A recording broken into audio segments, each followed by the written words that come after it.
What is going on, guys? Welcome to the South Carolina coast. Me, Ancient, and I are out here trying to catch some bait right off, and I'm getting ready to drop some crab traps. Oh, I'll step back. I was gonna hit me in the face with it. Yeah, I'm glad I stepped back. He's throwing the cast net, trying to get some bait. It's high tide right now, but it is falling soon, so hopefully the fishing will really turn on here in the backwaters. We're not going to fish the open ocean today. We're going to fish the brackish and the backwaters. And we have a little special treat. In fact, I'll just tell you guys right now, we caught an octopus during a live stream a couple days ago. You got one? Yeah. He's got one!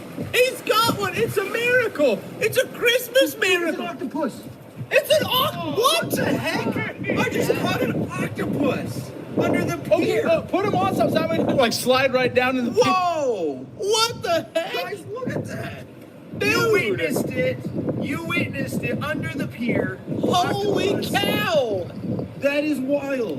Whoa, dude, that's a nice one too. That's like a little 1 pounder. Sweet! Good! I'm glad we got that on camera because nobody would have believed it. It would have looked staged. Yeah. That was super cool. Yeah, that was amazing actually. To catch an octopus under a pier like that. I was super excited. So we have that with us today. I'm going to use that as a bait, kind of some starter bait. And I'm also going to lower down a couple of crawdad traps. Wait, not crawdad traps, crab traps. I'm so used to catching crawdads. I have here a flounder carcass from a flounder my brother and I caught the other day. And I thought I'm going to use this to try to catch a blue crab. Just keep it simple, just like poke it on like so. And that trap just kind of folds up. It's actually this is a Dungeness crab trap, but I don't see why it wouldn't work for blue crabs. Just lower it down like that. Let's see, and then for the other one, I have here an old mullet that my brother and I were using for cut bait. And we got done with our fishing day. We had all this left over, and I was like, I'm gonna use this for a crab trap as well. There we are. Bam, ram, bam. And we'll take this one. We'll drop him over here somewhere. There we go. And that one's down as well. Just wait about 15 minutes. All right, my friends, let's check a trap. Yep. Nothing. Well, we'll try it again. All right, let's check this crab trap here. Snap it, pull it up. Oh, look, we got one. We got one, Pops. A nice one, too. Look at that big. Yes. Sweet. Excellent. Gosh, I wasn't sure if it was going to work, just dropping it right below the. Oh, look, he's getting out. He's getting out. The old Dungeness crab traps works for blue crabs, too. Nice. That's a big one too.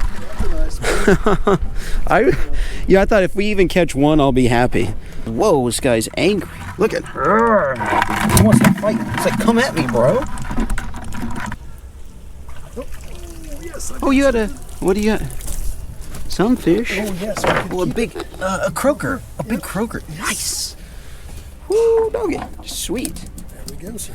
All right, little nice size croaker there, guys. For bait, huh? Mm-hmm. I like it. I'll get the little bubble box out. That's crazy. He knew. It's like he knew. Look how aggressive this guy is. He's like, he wants beef. All right. I want chicken. I want crab. Actually, let's see. Oh, nothing in the flounder one. That's very interesting. Both pulls, nothing in the flounder one, and we'll go to this one. Let's see if we get anything else, because we got to get to the fishing. One more crab, yes. Look at that, and another nice size one. Like, pretty sure that's a keeper. Sweet. Oh, cool. That is really fun. That mullet, they want the mullet. Okay. Well, Pops, I don't know about you, but I want to get on the boat and get fishing. I'll just throw this mullet in. The crabs can enjoy that. Sweet. What a great use for mullet. My brother actually caught a sea bass on it the other day, and then we used it to catch a couple crabs. So that's just fun use for your bait there. All right, my friends, check it out. We got my brother's boat here. The SS High Adventure. Yes, the SS High Adventure. We stole it from him from the day. Actually, he let us use it. He had to get back home, and he said, bro, you want to use my boat tomorrow? And I said, oh yeah. So he went back home and left us with this. My dad and I have never taken it out. I've never been in it, and certainly never taken it out by ourselves before. So this should be fun, exploring the bay, and yeah, using Octopus as bait. We are well set up here. I've got fishing stuff, cooking stuff, the octopi in there, the crabs in there, bait in there, cast net, and comfortable little seat to sit on.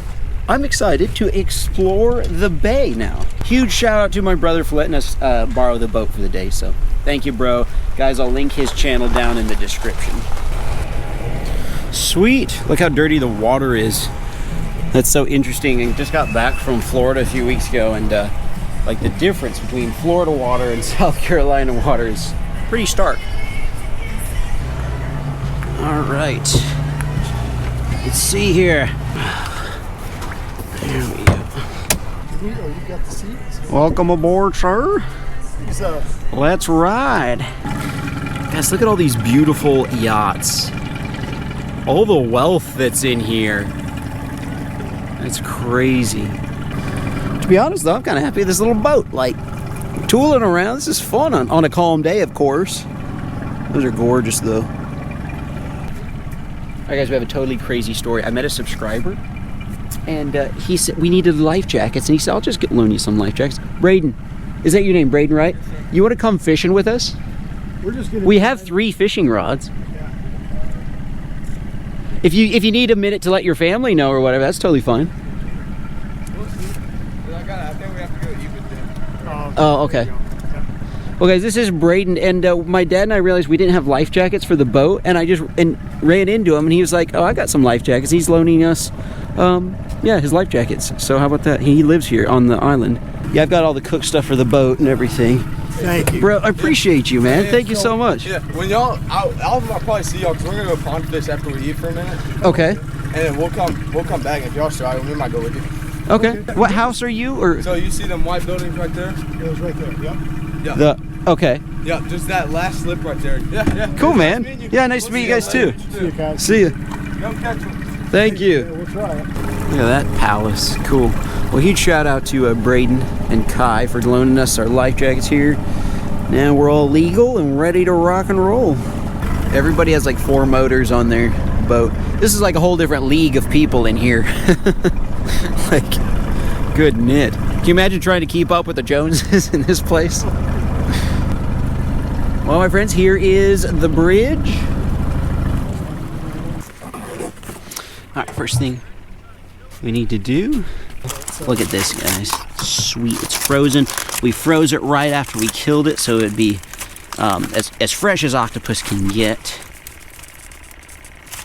We know these work in Hawaii. Yeah, I don't see why they wouldn't work here. I don't either. Thank you, sir. Boy, it's been like a couple years since I've used octopus. Yeah.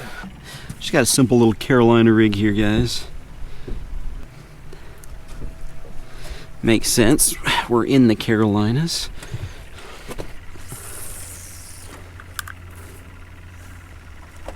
Got him. That's a nice fish. Oh, it snagged. I did have a bite, though. Dang it. Oh, it came out. Oh, I think there are oyster beds down there. Look, there it is. That's what we're fishing around, the oyster beds there. He got me snagged in the oysters. We're gonna have to check our knots a lot, or we're going to be losing fish.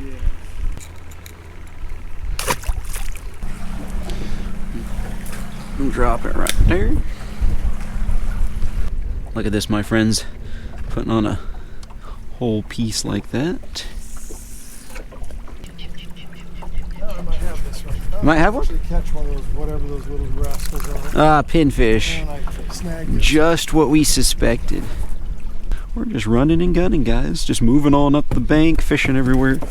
Yeah, that's a lovely little piece of bait, Pops. Excellent.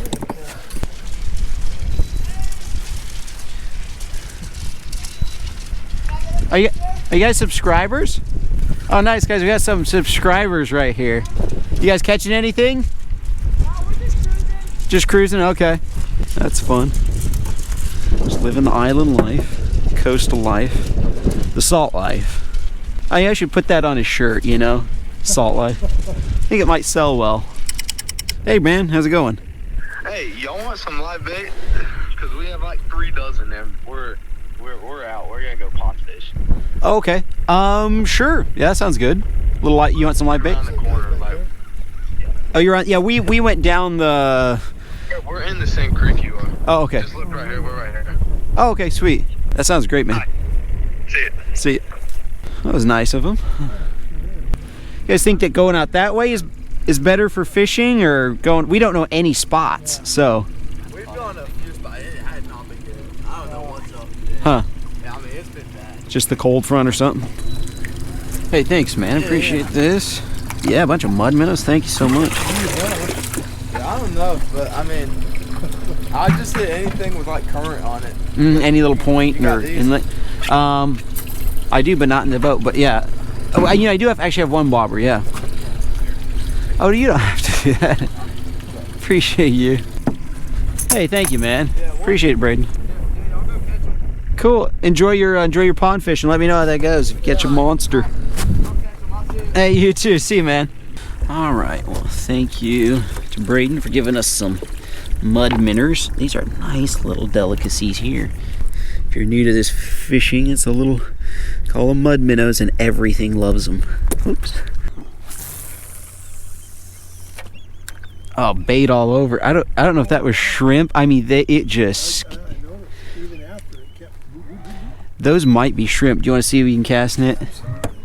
If they are. I see shrimp jumping all over, but they're little. They like Oh, micro. there's a shrimp in the top. Oh yeah, there's one shrimp. Yep. There we go. Not huge, but he's a shrimp. You know, there might be in the back. You know, Yeah, maybe I I saw scared them some. and they kind of fled to the back. Well, that's a start. There we go. Well, now we have shrimp, crabs, and octopus. That's pretty crazy. Throw them in there with the mud minnows.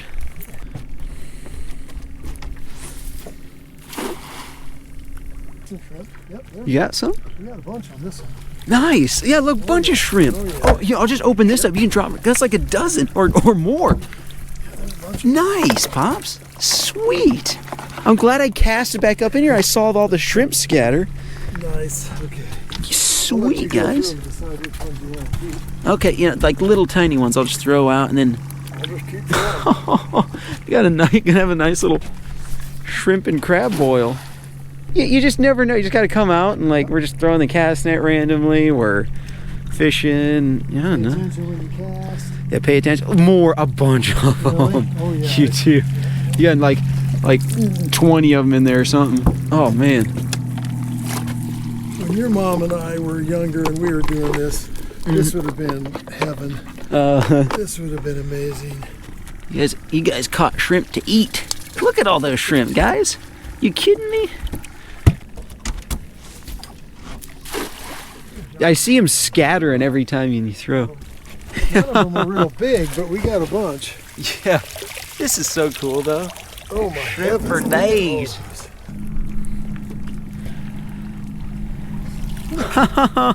Look at all of them. Those are some better Yeah. size Oh, yeah. I ones, wonder too. if the farther back we go, the bigger they get. You're catching. Serious shrimp. Those are. Oh man, these are like eating shrimp. I've got crabs and shrimp to eat. Are you kidding This me? is gonna be good. I'm excited, guys. I got all the stuff for cooking right on the boat. A lot of them are little micro ones. We'll throw those out. Look, they're trying to jump. All right, what do we got? Look at all of them. Whoa. Whoa. You kidding me? Nice job, Pops. I'm glad. I'm going to cast all the way in the back of that thing. Guys, when I casted, big shower of something. When I didn't know. I thought, are there shrimp? And yeah. Just got to get out here. Just keep trying things. That's so cool. Look at these oyster flats, guys. This is what all the fish apparently hold up on. They like this structure. They like hanging out on them. It attracts small fish, and then attracts all the bigger fish. Consequently, you know what we could do too is just hit all the docks on the way back. Like, Yeah. I could start cooking, and you just like Yeah, we just keep moving. Let's fish this one thoroughly since that guy caught some redfish, and then we'll look at that, got him. I gotta get him out of there, That's a good fish, whatever it is. I got it, guys. I gotta put some pressure on him to get him away from the dock. Yes, something good here. What do we got? It's a redfish. Oh, this might be a slot. Yes, thank you for netting him, Pops. Yeah. We got crabs, shrimp, and a redfish. I think that's a slot. And octopus. Oh yeah, and octopus. Are you kidding? Like 4 different. Thank you for netting him. You bet. Oh, whoa, the mud minnow, yes sir. Oh my goodness. Oh yes. Okay, what would it have to be? What's the slot? I think 15 to 27 or something like that. Oh my heavens, that's gonna fit. All right. He's like 20 inches. He's a little over 20 inches. He's right in the slot. That's exactly where everybody wants them, guys. Oh, what a cool day, Pops. We get a little everything. You had to take those mud minnows. Yes. Yo. Hey, Braden, I just want to let you know, man, thank you so much for those mud minnows. I just caught a slot red on them. Did you? Yeah, it's like about 20, 21 incher. I'll send you a pic though if we get one. All right, sounds good. I just want to say thank you. Redfish. Well, thanks, man. Yeah, go. All right. All right. Good luck. Bye. You too. Sweet. Kind of a fun scene, you know? It is beautiful out here. It's not cold where like your fingers are numb, but it's a bit of a brisk fall day. Wait, what am I doing? I'm getting out the little pot pan setup, and because that's just my habit. When I have the big new jet boil, this will be the second or third time using it. Oh, sweet, sweet, sweet. And you know, this is gonna be perfect for a crab boil, and we have R2 here. What is going on? Sweet. Break him out, the little robot. Looks like a little robot.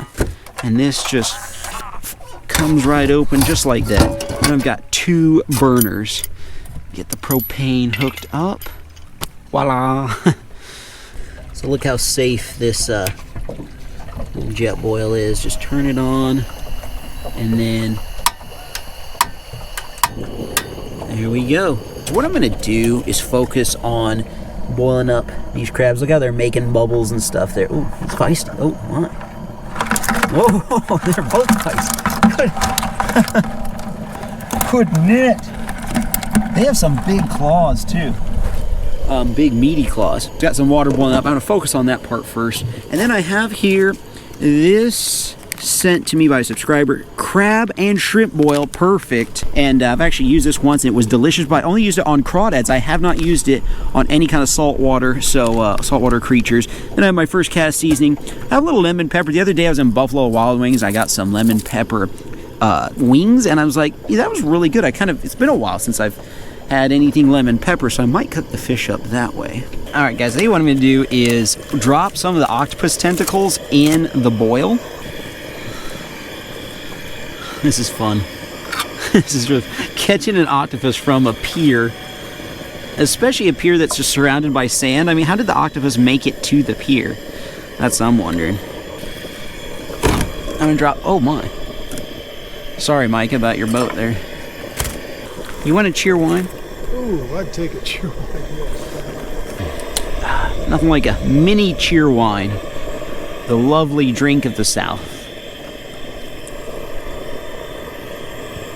Oh yeah, look at that, it's boiling nicely. Oh, on a kind of a little bit of a chilly fall day. It feels good to have some heat going.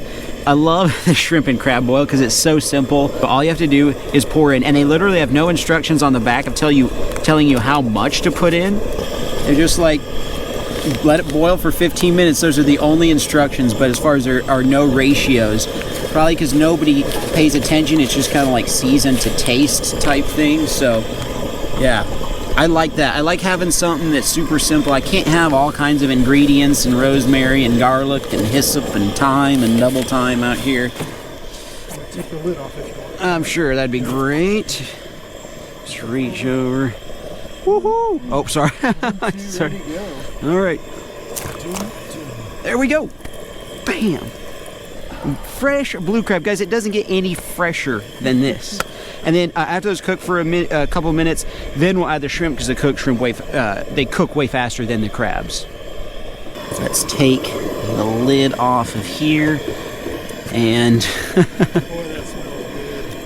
I'm just gonna grab. You know what I'm gonna do? I'm gonna put them in the lid. Just a whole bunch of big shrimp. All right. Just gonna dump a bunch of those in there, shrimp and crab oil, and then we'll take our octopus tentacles and drop those. First time ever adding octopus to a shrimp and crab boil. We'll see how that turns out. Look at that, like right away the octopus tentacles, they like curl up. Oh, they're gone. They sink, they're heavy, they like sink to the bottom. There we go, you can see there. That is cool. Huh. Sweet, sweet. Alright, so I think this is looking good. Everything's nice and bright and red. Yeah, I think it should be done. What I'm gonna do is set it off to the side though and let it sit for as long as possible. Some people wait like half an hour just to let the flavor of the boil mix in, or kind of penetrate all the crustaceans and stuff like that. Especially when you got a lot of shells and stuff going on there. All right, guys, sweet little development here. Braden, right? Braden. This is his dock right here. We were just fishing down and we saw him again. And so he let us pull up next to his dock and tie off. My dad's cleaning the rest of the fish. I got one fillet here. So I appreciate you, man. If you want in on this crab and shrimp boil, you can. If you want to taste, it's gonna be pretty good, I think. Oil, or oil, as they say in the South. I'm gonna season the old fillets with a little popcorn salt here. Then I'm gonna put some lemon pepper on them this time, folks. Lemon pepper fish should be delish. You what? You have a fish? Yeah. What is it? Guys, my dad just had a line out while we were... I was just about to throw the steak. Oh, it's a little stingray. Huh. There we go. On a mud minnow? Look, he has no tail. What? He has no tail. That's crazy. Huh. Did somebody just like cut it off out of... Or it maybe got bitten off or something. Yeah. Huh, that's cool. Ah, yes. Love to hear bubbling sound, bubbling and squeaking. Sweet, sweet, sweet. Add some to the top. Don't want to overpower with the lemon and pepper. You can easily overpower and bring this bad boy. In fact, what I'm going to do is set that right there. And let's grab out the crabs. Look at the octopus tentacles. That is crazy. Sweet. Like turned purple. Very interesting. That's cool. This is fun. This is good time. And then we got the lovely shrimp as well. What do we got going on here? Woo! Look at that. Yes. Oh, it's falling apart. Oh, look, it has a nice crisp on that side. Absolutely perfect. Don't want to mix it with the octopus too much. Two bowls? Yes. 2 bowls of food. Bro, if you want to come in the boat and just sit on that seat there, we will all try. The alligator, every time I do a second look at that alligator there. So, all right, sweet. We pray before every meal, if that's all right. Does it sound sweet? Dear Lord, thank you so much for this wonderful day. We've gotten to enjoy your creation, and thank you for blessing us and all the variety of fish and stuff you've made. I see bless this food to our bodies now. Through Jesus I pray. Amen. Amen. All right, bro. You go ahead. No, you have to try some. You help me. Yeah, no. So if we want a shrimp, I don't know about you. I'm going to try a piece of octopus. This did come fresh out of the ocean. I don't know if you've eaten We're octopus gonna try before. the redfish. You're gonna try the redfish. Okay, sweet. Oh, You're gonna that's try what's in- I got a little the. bit of- Okay, I'm super curious about this. All right. That is good. It absorbed the boil. It's not as chewy as I thought it would be. Yeah, I think it's because you didn't leave it in so long. Mm-hmm. We boiled him to death before. You know, Yeah, we not knowing. not knowing that it turns them into rubber. That's Guys, right. just a couple minutes of boil. Bro, there's a third piece of octopus if you want. Y'all good. I got Okay. I got dinner waiting on me. I don't want to eat all y'all stuff. No, you're fine. Sure, Please. No, this is for fun. No, Fun of it. it's just fun. I'm curious what you Never think tried about it. octopus. You got to try it. No, I've tried it before. Okay, all right. The redfish is really good. The redfish is good? Excellent. I actually like the flavor of octopus better in a boil than any Better other too. way. We've deep fried and like cooked octopus a bunch of different ways, and just having it, like throwing it in a flavorful water is actually the best tasting octopus Yeah, I've ever had. So too. I'm gonna have me a little of that redfish with you. Cheers. Bon appetit. Bro, grab some more, man. You're being too polite. I'm telling you, I got dinner waiting on me. Y'all good at it. Okay. Oh, I'm glad I ran into you, though. Thank you so much for all your help with the yeah, life no jackets. the about- tips, problem. the bait. I mean, oh yeah, life I'll give you jacket. like before, because we'll drive off, we'll forget. Thank you so much for Yeah, those, dude, so we could have a day of Wow. fishing. I don't think I've had redfish yet. No, I have. Yeah. I've had grilled redfish. Okay. I'm so glad I caught some crabs with big claws like that. Oh man, look at that right there. Oh wait, this claw is actually bigger. I want. There, I think that got it. Ready? Watch your hand. Did that? One more. Thank you. This is like an epic seafood feast. Oh, this is. I had, oh man. Blue crab. I so wish blue crabs were bigger because I think they're absolutely scrumptious. That's good. Good. Good blue crab. Wow. This is so much fun. Let's try these shrimp. Sweet. Bing. Oh, dang it. Oh, 5 second rule. There you go. Oh, man. That boiled. Sweet. It We're a is so subscriber. Thank you guys so much for all the stuff. Thank you. I think it was Glenn who sent this to me. I love that stuff. I'm gonna have me another one of those shrimp. First time That's good. actually applying it to seafood, and it's just absolutely delicious. The last octopus tunnel, this is the best way I've had octopus, I think. It's been a while, but I think so. So, Braden, if you hadn't given us those life jackets, we wouldn't even be out here because we had to turn around and go home. So thank you so much. We just ran into him at the marina, and in the mud minnow caught the redfish. So appreciate that too. Sure. And go to that spot. Go to that spot. Oh yeah, you gave us a bunch of tips too. He's like, try it here, there. We did good. Yeah, great job. Yeah, dude, eat as much as you Yeah, want, and there's seriously. more there. So, thank you guys so much for hanging out. We'll see you in the next one.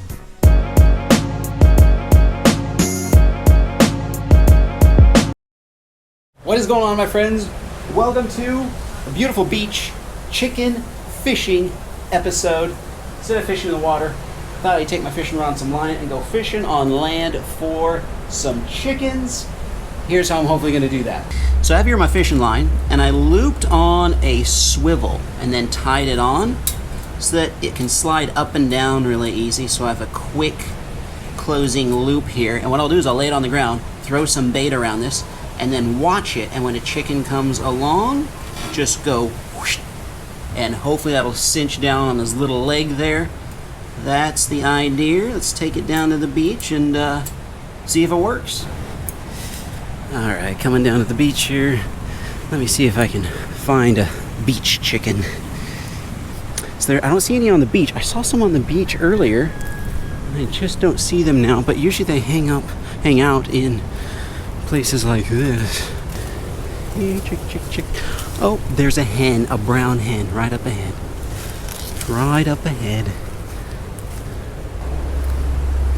Dang it, she took off there, but maybe I scared her back down toward the beach. This might be a little harder than I thought. I see a little sandy patch there. I just have to find wherever the trail is. Look at that. Look at all these chicken tracks right here. They've been here. Pretty easy to track a chicken, especially in the sand. Actually, you know what I'm gonna do, ladies and gentlemen? There's a little private area. This will be perfect because we have folks walking on the beach. You can't see any right now, but they are just walking back and forth. This is a great little walking beach. And so, I'm going to sneak behind here. Yeah, right back here.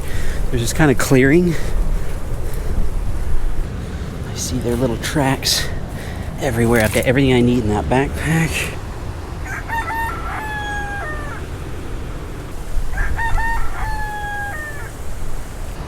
All right, my friends, I hear them all around me, but they don't really want to come out. So what I'm gonna do is set up this camera.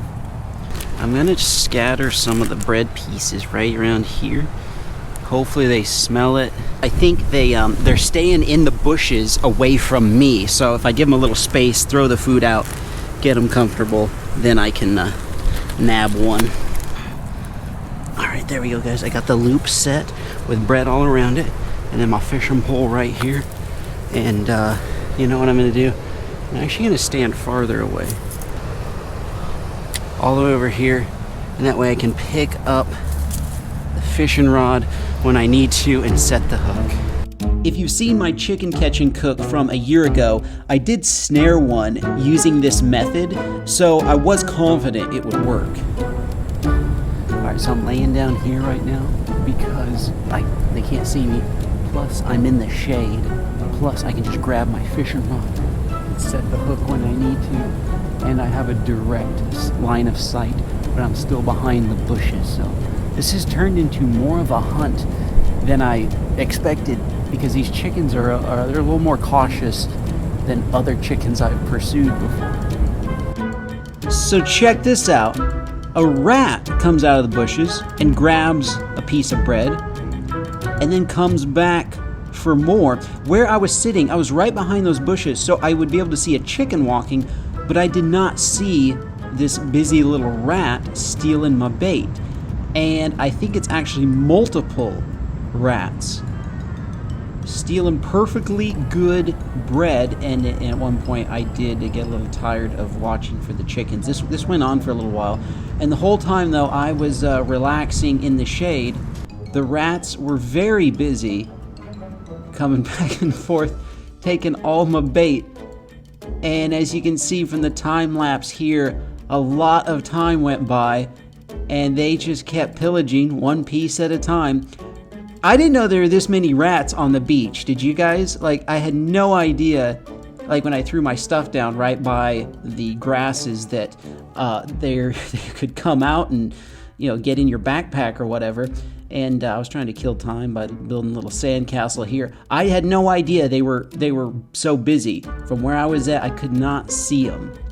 So eventually I was like, you know what? I'm gonna get up, I'm gonna take a walk on the beach again, see if I can find some chickens just walking around. And as soon as I got up and left, this chicken came out and stood right where I wanted her to stand. But I'm down the beach a ways looking for him. Alright guys, so I just got done with a walk on the beach, and right when I walk away, I see one over there now. Yeah, and it's a hen. Oh, she's kind of skinny. It's a brown hen, which is what I love. And she walks away. Boy, they are skittish, man. Alright, I gotta go back down and lay down in my spot.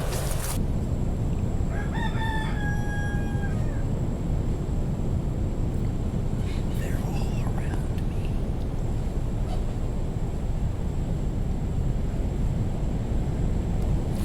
I need some camouflage for chickens. So I did actually go back to the condo and change into some camouflage. And of course, while I was away, a rat came and took the piece of bread. Alright folks, I came back. Look. I've got this green shirt on and these kind of camo, yeah, they're kind of camo shorts, swim shorts. So I'm just gonna lay here as quietly as possible. I have about an hour before sunset. Hopefully one of them gets bold enough to walk out there. I think me being quiet and camoed is gonna help though. Whether or not the camouflage worked, I'm not sure, but this chicken did finally come out, and it got close to the loop, and it was nibbling on the bread, or what was left of the bread, what the rats didn't eat.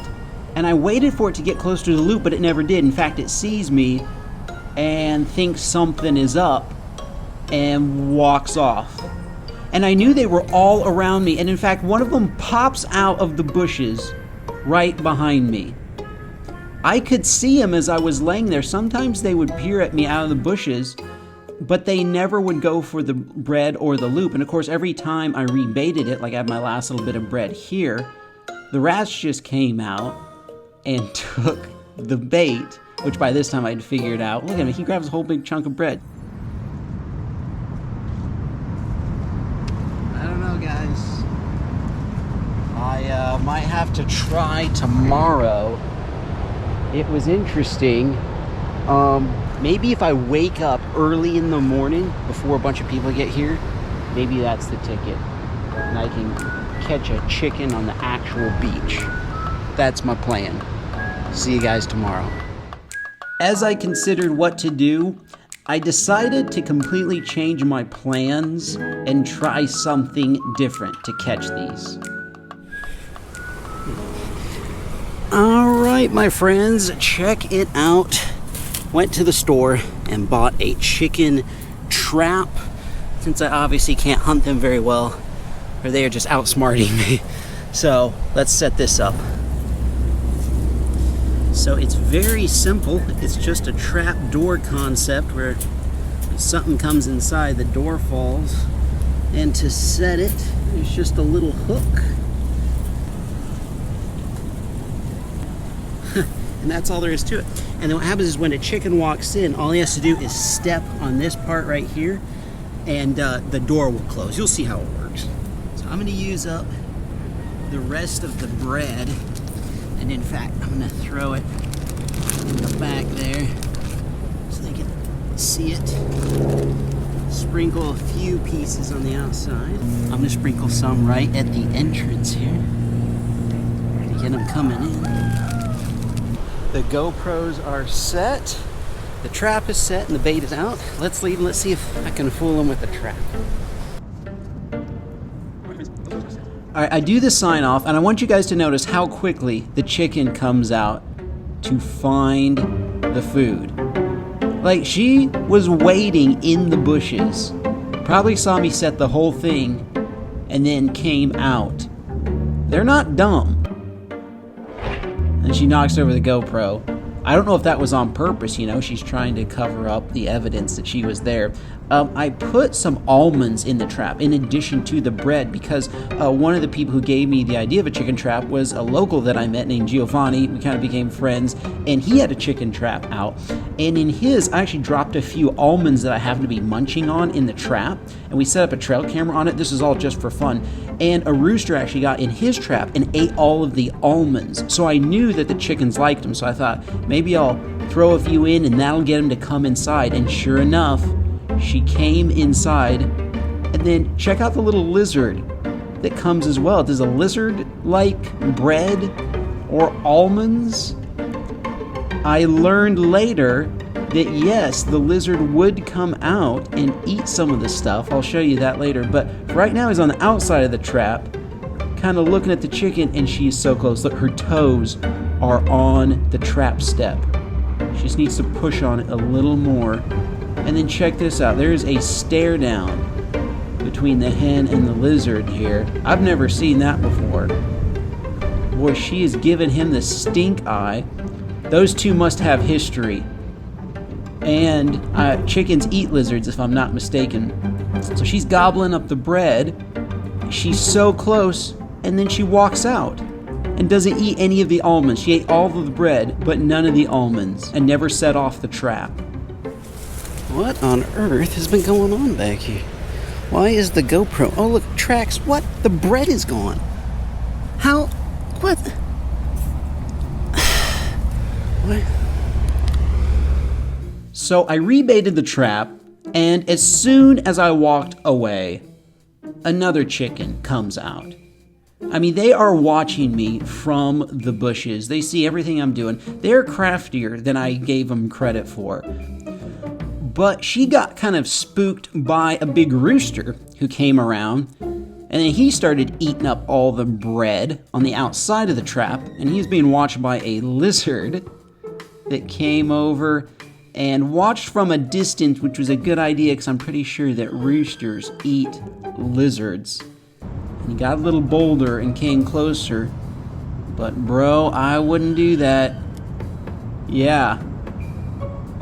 I'd watch out. I mean, I'm pretty sure they're all used to kind of living together in the bushes there. That lizard has probably eluded quite a few chickens in his time. I made a tactical error though, folks. I realized it as time went on. I was putting too much food on the outside of the trap, so they weren't making a beeline in. They were kind of content to be on the outside of it. I also put food all the way on the inside back of the trap so that they had to walk on the steps so that it would close. And that worked better, as you can see here. The rooster actually got in the trap. These are all the things you just kind of have to learn first time doing something. I also faced it slightly uphill, and that helped. Bam! Got my first chicken trapped ever. And it was funny how he's like, well, I'm just gonna eat this food. Or maybe he didn't even notice. I think I got one. I got one, folks. It's a miracle. I got me a chicken. Hallelujah. Wait. I don't want to eat a rooster. It's a rooster. Dude. Oh. He's like, what the hey is going on? Oh, bro. Are you kidding me? My friends, you can't eat roosters. Well, you can eat roosters, actually. You totally can. But roosters are really tough meat. I think I'm going to let him go. I need a hen. I need a hen. Here you go, my friend. You're free. You are almost... Just a second. Now go get your girlfriend. Go get your girlfriend. Let's reset and try again. At least he got to eat a lot. So I reset everything. I felt like I had a winning formula, but then this hen just strolls on by. And then a little while later, I think it's the same rooster. Comes right back. Don't you dare, dude. Don't you dare. Oh, he dared. You know, he's like, you let me go earlier, so I'll just walk in here, eat my fill, and I know you're gonna release me. Dude, get out of my trap. Now get out. Goodness. I love how even though they're trapped, they eat everything still. They got their priorities. They're like, well, while I'm in here. So I reset the trap, and toward the evening time, 3 rats found it. Might be the 3 blind mice, you know. They started nibbling everything they could, and they eventually made their way inside. But then, watch this. One of them gets suspicious, and he's like, guys, I'm out. I don't know about you, but I'm out. And then one of them starts to walk up on the step, and bam, I got 2 rats. Or maybe I don't. So you guys know that theory, or that thing that people say where if like a rat's head can get in an opening, it can get the rest of its body through? That must be true because those are tiny triangular openings and both of them get out. Look at that. Wow. So I can't remember what exactly is said about them. I think it's like they can fit through any hole the size of a quarter or bigger, or I think it's wherever their head can go, the rest of their body can follow. And that must be true. And I was really confused at this point because the trap had closed, but most of the bait was still in there, but I had no animal. So I decided to come out the next morning, give it one last try. And this time I was armed with proper trapper's knowledge, and I just put a few scraps around, just enough to get the animals interested. In my defense, I did think that you needed a lot of bait to get kind of the smell out there. But look how easily the chicken walks in when you just use a little bit of bait. Bam! Finally got a nice hen. Exactly the one that I wanted. And it's funny how she like doesn't even notice. She ate the rest of the food, and then when she turns around, she's like, whoa, what happened? What's going on? And I thought this was funny. A lizard comes out. He's like, yeah, you're not so big now, are you? Yeah, I think these two have history. There was a chip that the chicken missed, a barbecue potato chip, and the lizard starts eating on it. I don't know if that was out of spite, just to rub it in the chicken's face, but lizards eating barbecue potato chips was a new one on me. Success! Yes! I got the elusive chicken. There we go, folks. Well, my friends, it finally happened, and I got the one I wanted. Now I can't let her escape. This might be harder than I think. Whew. All right, my friends, the chicken is dead. One quick cut of the cleaver, and it was lights out. No matter how many times I do that, I still hate that part of the process. I love the whole part of catching my own food and cooking it up, except that part. No matter how many times I do it, I always hate it. Anyway, the chicken is dead. Let's process it up. All right, my friends, as I was going around, I saw this board just laying on the beach, and I thought this could, even though it's narrow, I wish it was wider, but I can use as some sort of a cutting board here. You see, I love this spot because I can be out of sight of all the people. The beach is starting to get busy.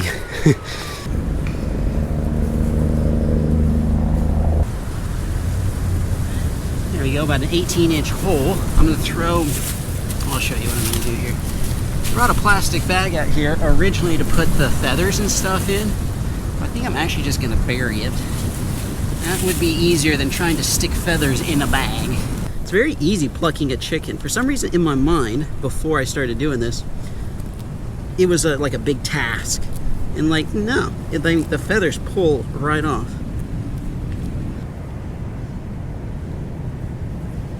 I wonder if this was a younger chicken. It has quite a few of these like littler pin feathers. I don't know. All right, most of the feathers gone. Now let's cut it open here. Let's see. Look at that spot on it, like it's all bulging out there. Wonder what that is. Wonder if I should probably cut that away.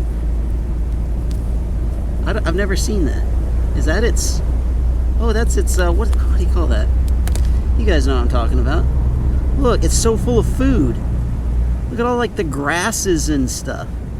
And is that just like bread? That's bread. Guys, that's literally the bread I've been feeding it the last couple of days. In its caw or whatever. What is that called? The crow? Yeah, that's literally bread and like chips. And it looks like some grasses too. Like it's just been straight up eating grasses. That is crazy. I've never seen that. This chicken was gorging itself. I'm gonna throw that in the hole. Now there's a way to clean them where if you're careful, you don't have anything spill out, if you know what I'm saying. You gotta lay the chicken open, cut all the way down, and then if I grab it by the throat, yeah, it all comes out. Well, most of it does.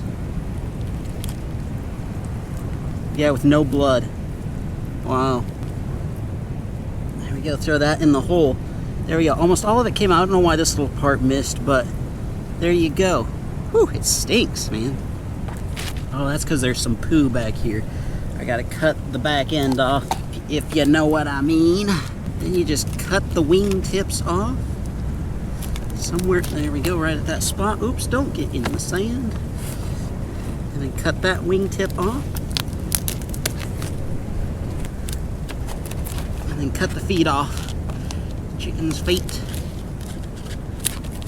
It's nice how there's like no blood or anything. That's amazing. And there we go, my friends, a cleaned chicken. Just have to rinse it off real good. All right, let's get our scrawny. It's kind of a scrawny chicken, I admit. But get her out on the cutting board here. I cleaned her up as best as possible. First thing I got to do is cut off the neck here. Apparently the neck is just no good. And we'll throw that to, oh, stuck to my glove. There, throw that to the side. I'm going to cut this up into chunks because we are going to make fried chicken, ladies and gentlemen. What I need to do here is find the knuckle. There we go, that was perfect. Look how small, though, that drumstick is. I mean, yeah, It's a little wider than your finger. Okay, so what I would do when I was in the cafeteria business, we would just take a whole chicken like this, and you just lay it on its back, kind of, yeah. Like and, that? Yeah, you can do it that way, and you want to cleave it right down the center, or you can flip it over if that's, yeah, and just cleave it. But Like- there you go. There I'll you go. try this way. Okay. Oops.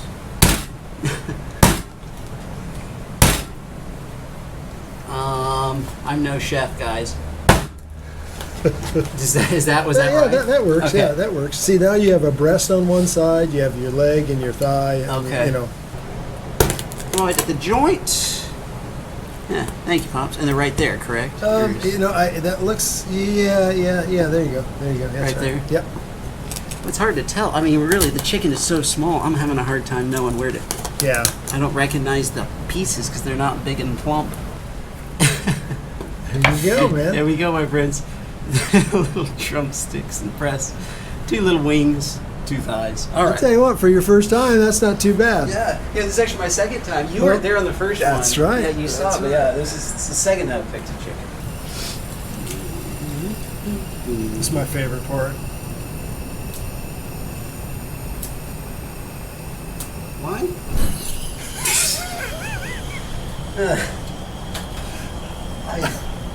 It's the humidity. It's the tropics. It always Whatever. happens in the tropics. Smells this like thing singed. has always been like I've had the same camp burner since the start of my YouTube channel. In like 2017, when I first started doing Catch and Cook, started my channel in 2016, started doing Catch and Cooks in 2017, and I've had the same one, and it's been a good one, but it flames up.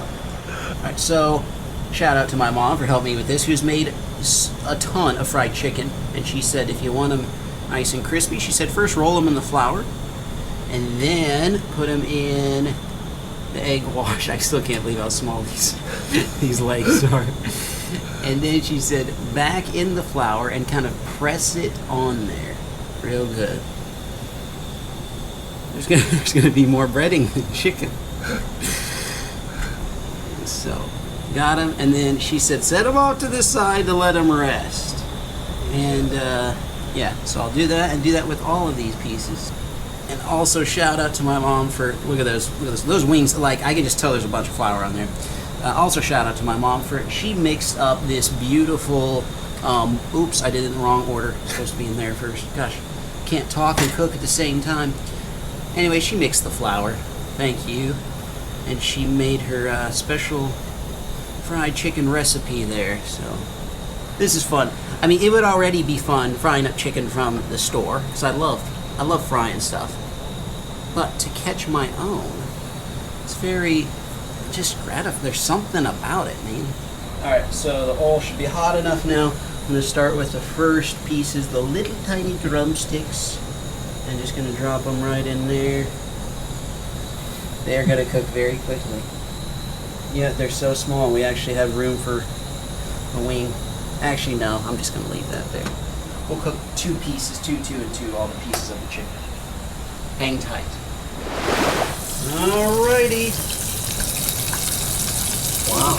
Look at that. Golden brown. Excellent. Double crisp. Sweet. That looks really good. Excellent. Alright. Wow. Last 2 pieces. Oh, look at that. Colonel Sanders couldn't have done any better. That's about the size that old Colonel Sanders is serving up now, too. Yeah, it's gotten way smaller. Chicken portions have shrunk across the nation recently. Whoa, almost tipped the hole. Oh, I missed Almost that. witnessed disaster. We are good. Oh man, a little barbecue Wow. sauce on the side. Wild chicken, goodness. fried chicken dinner. I love it. Yeah, I'll let you hold it. Excellent. Oh, my goodness. Should we pray real quick? Yes, we should. You want to pray? Sure. Father in heaven, thank you so much for this time to be together again in this beautiful place. I ask you to bless this food to our bodies. Thank you for the bountiful harvest that you provide for us daily. In Christ's name, amen. Amen. All right, I'm going to try a little wing for, Yeah. or a leg. The Rather. little legs. We Bon don't appetit. Cheers. a little tough, but not Rather as tough chewy. as I thought. I was prepared, but it's not. I mean, it's not that super soft chicken Kind that you get. like the KFC and the stuff they cook like that. It's pressure cooked too. Pressure, you know, however they do that, and that softens it up. So it's definitely a little tougher, but the flavor's good. There we go. Really quick to eat. All right, That was delicious. Shall we try like some white meat now? sure. You know, let's each take a bit off of one. Yeah, that sounds good. That Yeah. sounds good. Chicken breast. I'm gonna dip it in Yeah, I think barbecue. I'm gonna dip mine too. Ooh, that's hot. You know, as far as Oh. chewiness goes, everybody talks all the time that wild chickens are tough. That's not tough, No, hardly not at at all. all. No, There that's is surprising. maybe a slight difference between that and like a KFC or Popeye's chicken, but like No, that's not bad. You want some more there? Sure. In fact, you guys can just see like how stringy, how white. Like that is so good. Wow, wild chicken is. This, I'm gonna- these ones are great. This one's wonderful. I'm gonna try some of your first cast seasoning a little bit here. The best seasoning in the world. The best. I've heard it's good on chicken, so. Worldwide, people say it's the best. Oh yeah, that definitely. Guys, my Adds first another cast, element. my first cast seasoning is wonderful on fish and chicken especially. A lot of other things. In fact, I had Gerald Swindle told me that it's great on deer. He tried on some venison. Really? Well, that's Yes, and actually sent me a picture of it. And so he says great on deer. I personally haven't tried that, but my personal favorite is chicken and any kind of fish. Last one to try a wing. I'm going to dip it in the old barbecue. Cool. Yeah. Let's see if this is tough. I don't know if this chicken does much flying. It hasn't been tough so far. I mean, not like I thought it would be. The wing is good. That's amazing. Guys, It's this, like I'm eating wings at a restaurant. this is just as good, just as tender as any restaurant chicken. That shocks the heck out of me. Because all you hear is people rag on wild chickens about how tough they are. And this one in particular is not tough. It's been living the good life on the beach. On you the know? beach, I mean, yeah. Chilling. She's had no reason, not many predators. No not- stress. Yeah, no stress, not many reasons to run around. Fabulous chicken. Wow. Well, my friends, thank you so much for hanging out. Hope you guys enjoyed. Keep getting out there, keep trying new things, leveling up in real life. We'll see you in the next one.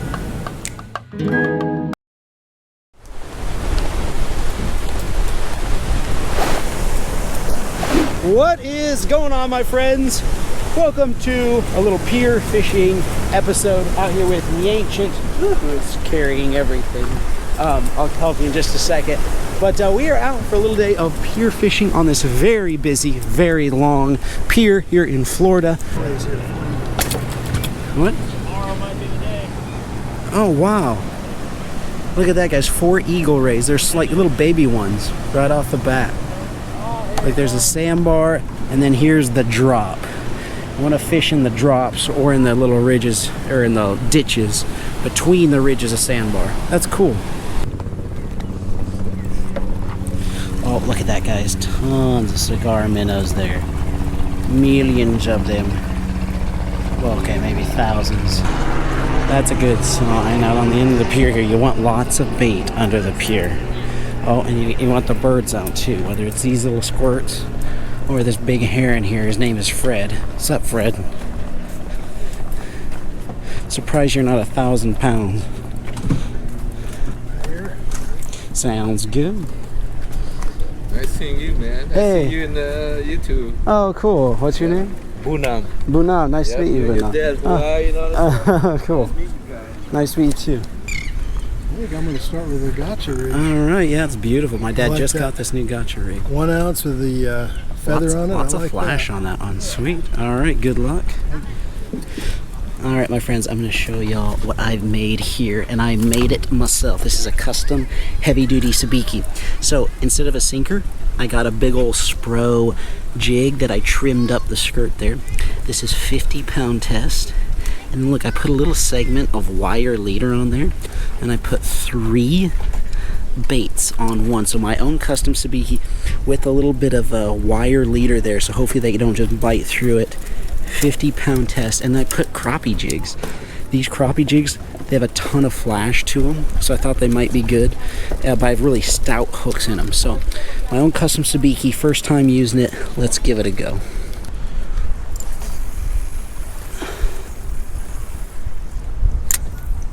First cast of the day. Oh, you got one? Nice, nice. All right, perfect. I'm gonna throw mine out there a lot of times. Hopefully it's a Spanish. Oh, it's a hardtail. You could use them as bait though, or we could see how they taste. No, that's a. Oh yeah, they do. That's a good piece of bait. That is a good piece of bait. Yeah, it's. Yeah, I'd say we throw him in the. Throw him in the bucket. Yeah. Very good. Either cut bait or. Yeah, cut bait or live. I used to watch all your videos. Oh really? Oh cool. What's your name? Arnold. Arnold. Nice to meet you, Arnold. I appreciate that. Yeah, hopefully we'll be making one today. So. Gosh, these conditions just seem good. With the big up and down of the waves, and then the nice breeze, stiff breeze. I haven't. Oh, nice. That might be something different there. No, I don't think so. Yeah. Oh, what is that? Something funny. Oh, another just hooked funny hardtail. They're going after that gotcha plug, man. Well, that guy's a Spanish. Yeah, he is a Spanish. All right. That gentleman right there, guys, has a Spanish. First one I've seen since I've been out here. I'm going to set my rod down. Nice. Spanish. Yeah, excellent. Not too bad. Yeah, nice one. Sweet. All right. Yeah. That's a good solid fish. Yeah. Guys, this gentleman is retired. We were just talking a second ago. You travel all around the world and just fish. That's all you do. That's pretty I cool. just don't make videos. You just don't make videos out of That's it. That's pretty fun.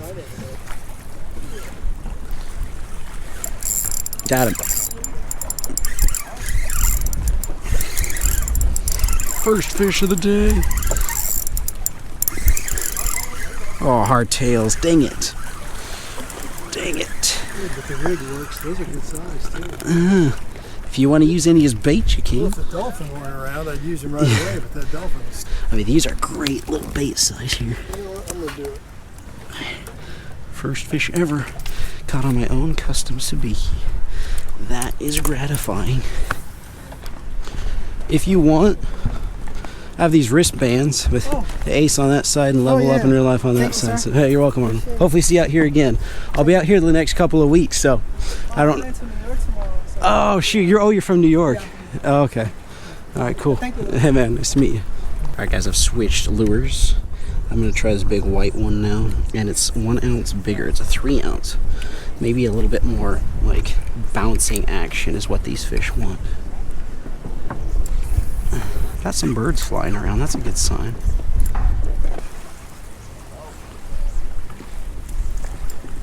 Oh, guys, look at that. There's a big turtle in the water.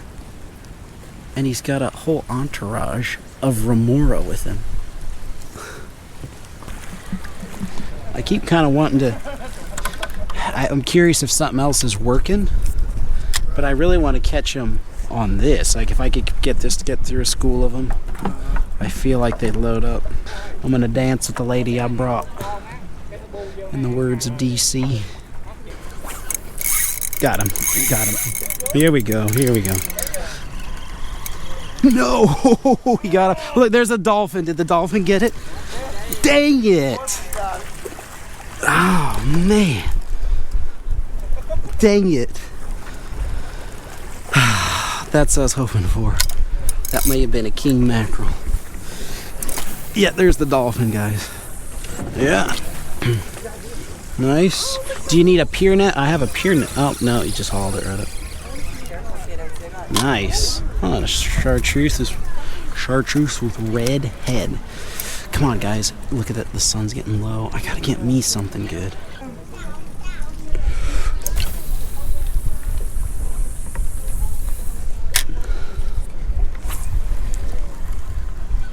Got him. Yes. Yes. Must have casted right on top of something. What do we got? What do we got?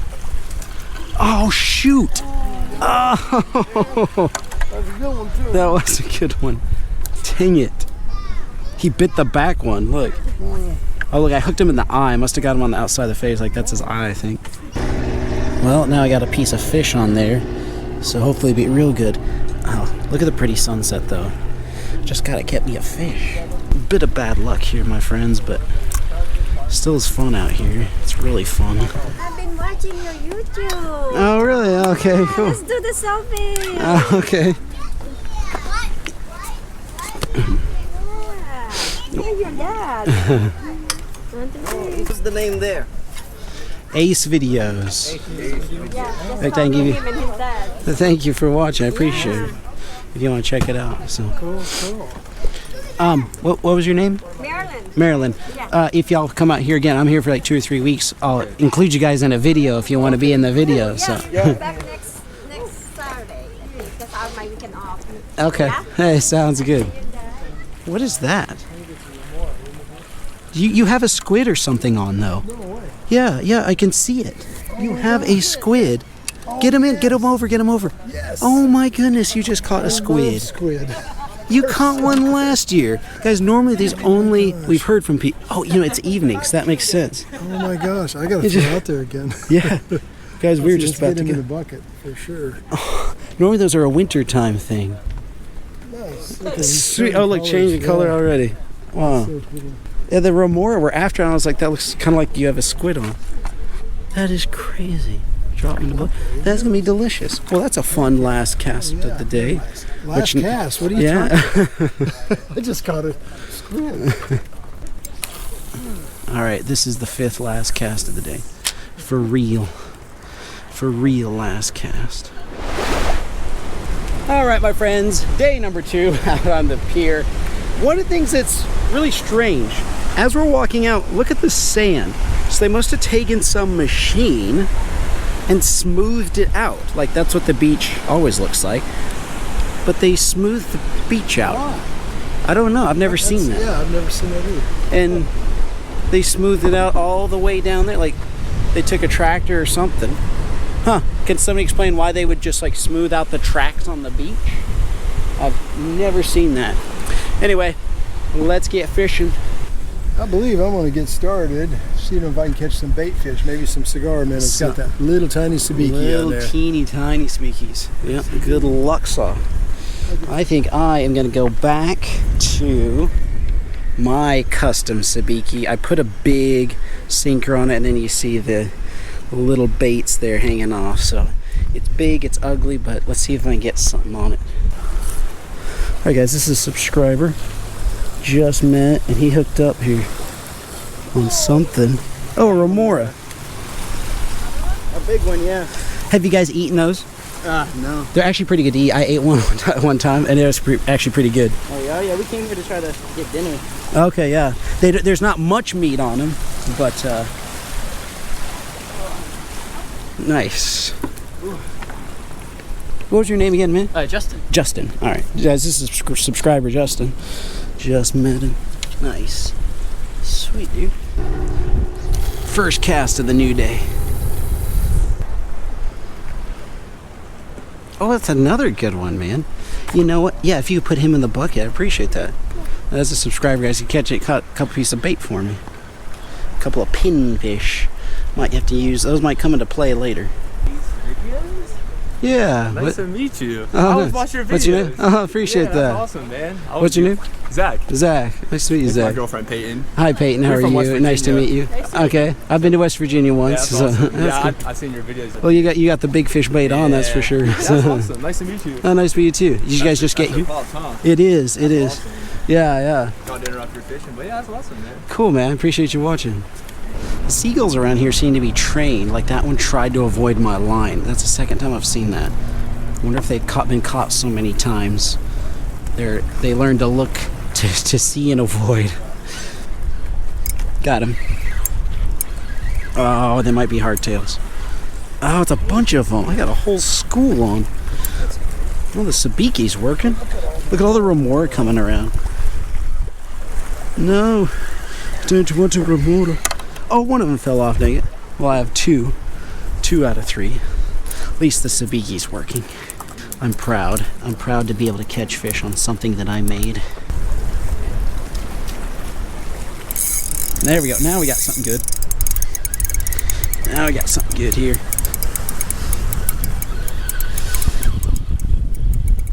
There we go. There's a Spanish mackerel. There's a big Spanish. Sure. Yeah, just get the pier net just in case I keep losing so many fish. Well, I'll just haul them up then.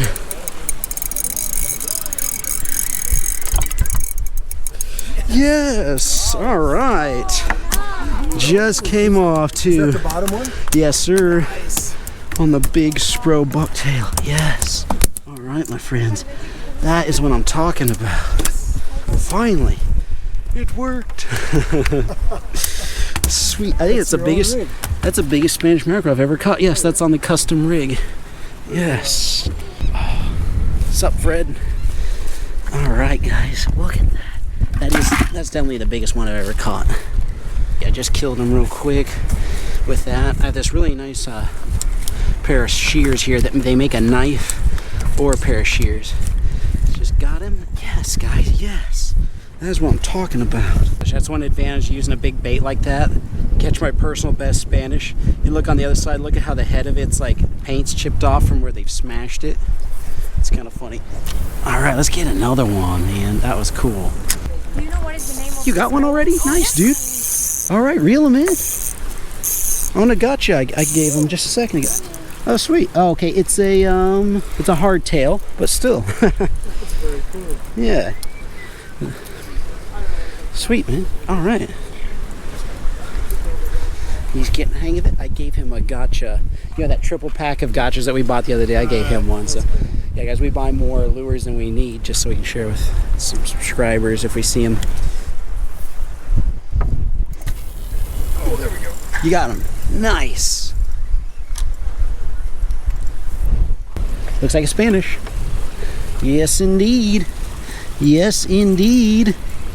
It's kind of on the smaller side from the ones everybody can catch. They have to be 12 inches. Oh, he's 12. Yeah, he's 12 for sure. Nice on a gotcha Look at plug. that. Sweet, Pretty huh? fish. Mm-hmm. Look at those Gorgeous. teeth on it. Whoa. Sorry about that. There we go. All right. Yes, indeed. Get Sweet. In the bucket. Yes. Let's keep it going, guys. This late evening rally here. Got something big on here.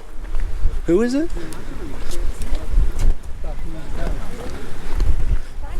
Oh, it's cute. Yeah, I have a pier net if you want.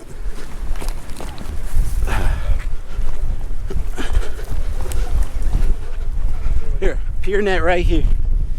So the dolphin hopefully don't get it.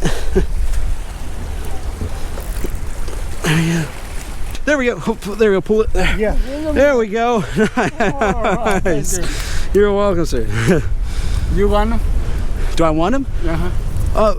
Well, if you're not going to keep him, We have it. you have enough. Yeah. Oh, it's a king mackerel, isn't it? We have to measure it. I have to measure it, make sure it's 24. Gotta be 24. Oh, you got, yeah, sir. Okay, well.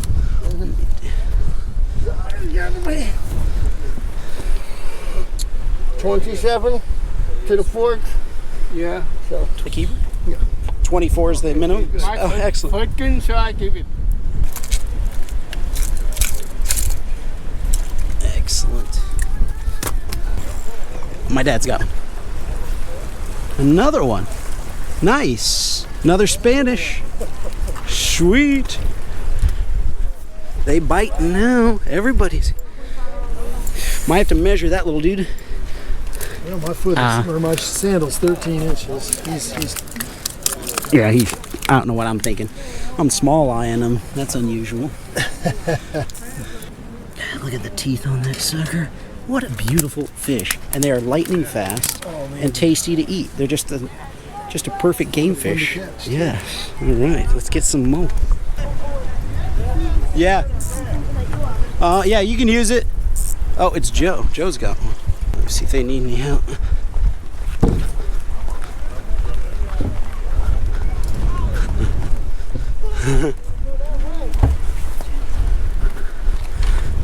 What do you got? You got a king? Yeah. Yeah, I got Woo. kings. Double kings. Want to lift the net out of the water and then set it. There we go. Almost in. There we go. Yes. All right. That'll work. Mr. Joe, that's awesome. What is it? Mackerel. Is that a king? Kingfish. Yes, sir. Nice. I think it's kingfish. Baby kings. Oh, look at that. Nice. Cool. Oh, how beautiful it Very is. pretty. You Wow. see, the easiest way to tell is that fin right there. Okay. It's not black. That's kingfish. Okay. Spanish mackerel is going to be black. Sure. Every time. All right. That's cool. Wow. I've never been out here. People been catching king mackerel. So that's really cool. Non-stop action out here, man. You doing okay? Yeah. Yeah, it's All right. Shoot. Got both of you. I got you guys mixed up for a second. You're brothers, aren't you? Okay. Twins? Oh, that's why I got mixed up. Last 30 minutes or so, guys were catching them. Got him. There we go. Nice. That's a good one. There we go. This is a good fish here. I saw him. That was so cool. Come up and take it. I think there were multiple in there too. Nice. Oh, look, there's a turtle right there too. That is sweet. Turtle, if you want to see a turtle on here. Yes, another nice Spanish. Yes. All right, my friend. Number 2. You know what? Let me bring him over here. Yes. 2 bigs. 2 bigs. Oh, yes. On that big bucktail right there, man. It's a 3-ounce beast. And it's getting the big fish. Yes. Only caught 2 today, but they've been the ones you want. Hi, buddy. How's it going, man? Oh, Good seeing you. good seeing you too. Good catches today. Wow.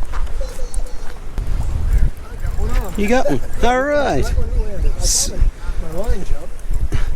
Sweet. Not a very big one. I've been catching the little ones. You've been catching the good ones. Oh, it's another Spanish. Yeah, that is interesting because I'm using that big bucktail, and you're using the gotcha, and the gotchas are full 1 ounce too. Gotcha. yeah, and they're obviously effective, but as far as quality goes, today, yeah, the bucktail is getting quality. I think this guy over here might want to keep one. Should I ask? Would you like a fish? Are you looking to eat one? Yeah, she You'll wants take one. it? Okay, excellent. Yeah, they're good to eat. Do you have any bucket or bag? Yeah, I do. Okay. I got it. Okay. All right. You're welcome. All right, loaded up. Beautiful evening, guys. What a success. Let's take our catch back now and cook it up. All right, my friends. Now, for the cleaning of these fish, I had planned on doing cleaning and cooking all in this same area. However, I came out here to the picnic tables, and there's all this caution tape on them, and we have a sign here, wet paint, and I touched it, and it is indeed wet paint. So we'll fillet the fish here, but then probably just, I guess, cook it up on the back of my truck right in the parking lot here. It was a good day yesterday. Personal best mackerel ham. Beautiful, tasty fish. I'm going to start with filleting that one first. One thing that's really nice about mackerel, they don't have big scales. They have soft skin, and they are very, very easy to clean. This whole cleaning area is super nice, and it came with the condo. And the first time I booked this condo last year, I didn't even know this came with it, so it was a fun bonus to arrive here and find basically a perfect spot to cook up, and I didn't even have to drive to a park or anything. Oh, it's a female mackerel. I wonder when they spawn. Look at this. Wow, she is full of eggs. That's unfortunate. She was just about to spawn. We could try some if we wanted to. You know, I've tried to have fish eggs in the past, and that's not for me. Other fishermen, they can do that. I've even wanted to try to like it because, you know, everybody, it's such an expensive thing, caviar and everything else. And I'm just like, I cannot get into it. I do not like fish eggs. I've even tried deep frying fish eggs before, and I didn't like that, and I thought everything was good deep fried. I don't know how you measure it. I think it's from the fork. So this one's about 20 inches long, maybe. He's just a quarter inch under 20, so I can basically say anything above 20 inches will be a new personal best, you know, from here on out. But this is definitely, I don't do this a ton. If you're new to my channel, I don't go out on the piers all the time and fish. Do it a couple times a year. It's a lot of fun. Look at that, guys. A nice big Tupperware filled with fish nuggets is what I'm going for. Look at that. Little nuggets, cutting them up nice and good. Stick these on the ice so they don't go. There we go. Karaoke has started up at the restaurant over there, by the way. It's been pretty awful the last few nights. At one point I thought there were cows giving birth. Gosh, I love how clean the meat is on these things. Look at that beautiful pearly color. This is gonna be delicious, man. And the rib, they have pin bones right down the middle. They go to about right there. So what I just do is take my knife and make a little cut right in the middle on each side. And they should pop right out. Let's see if they do it for the demonstration. They do, look at that. In one piece, all the pin bones came right out. They are such an easy fish to clean. Highly recommend going for some Spanish mackerel if you're ever on a vacation in Florida or anywhere in the Caribbean, I guess.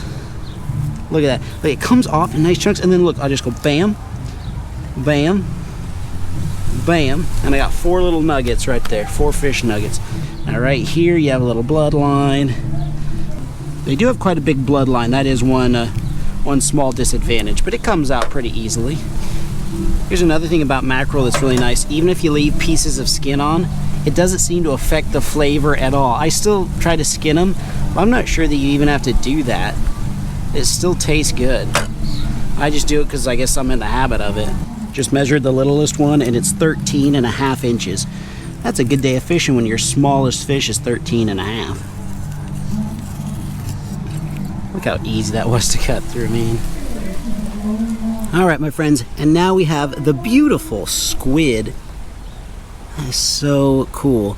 Cleaning these is easy too. I actually bought my dad a squid lure today from the tackle store, so hopefully we can get on a few more of these. So to clean them, all you have to do is put your fingers in, and you break off the guts, and you pull out the guts all in like one piece there, and there's the ink sac.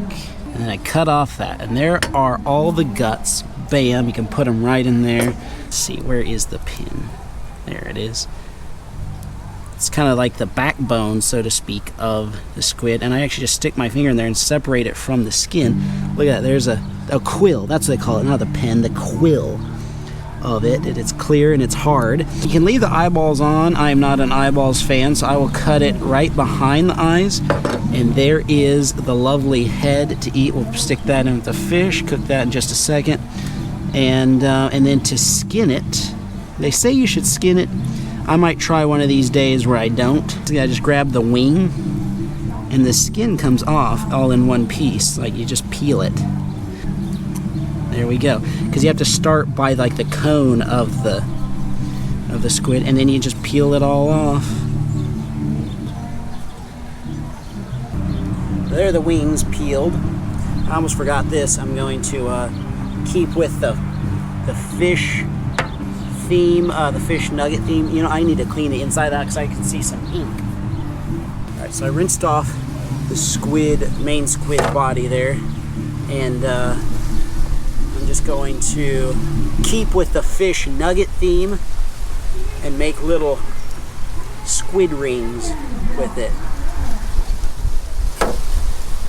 Just like that. Cool. Alright, that concludes the cleaning. Right, we are all set up to cook here. I'm going to turn this on, push that, and we got flame going there. Excellent. Vegetable oil going in there. Me Ancient has joined me. Guys, check out his channel in the description. He does some food reviews as well. A little different. And check out the Ace Videos backpack while you're down in the description, especially the loaded version. Great backpack for all your adventures.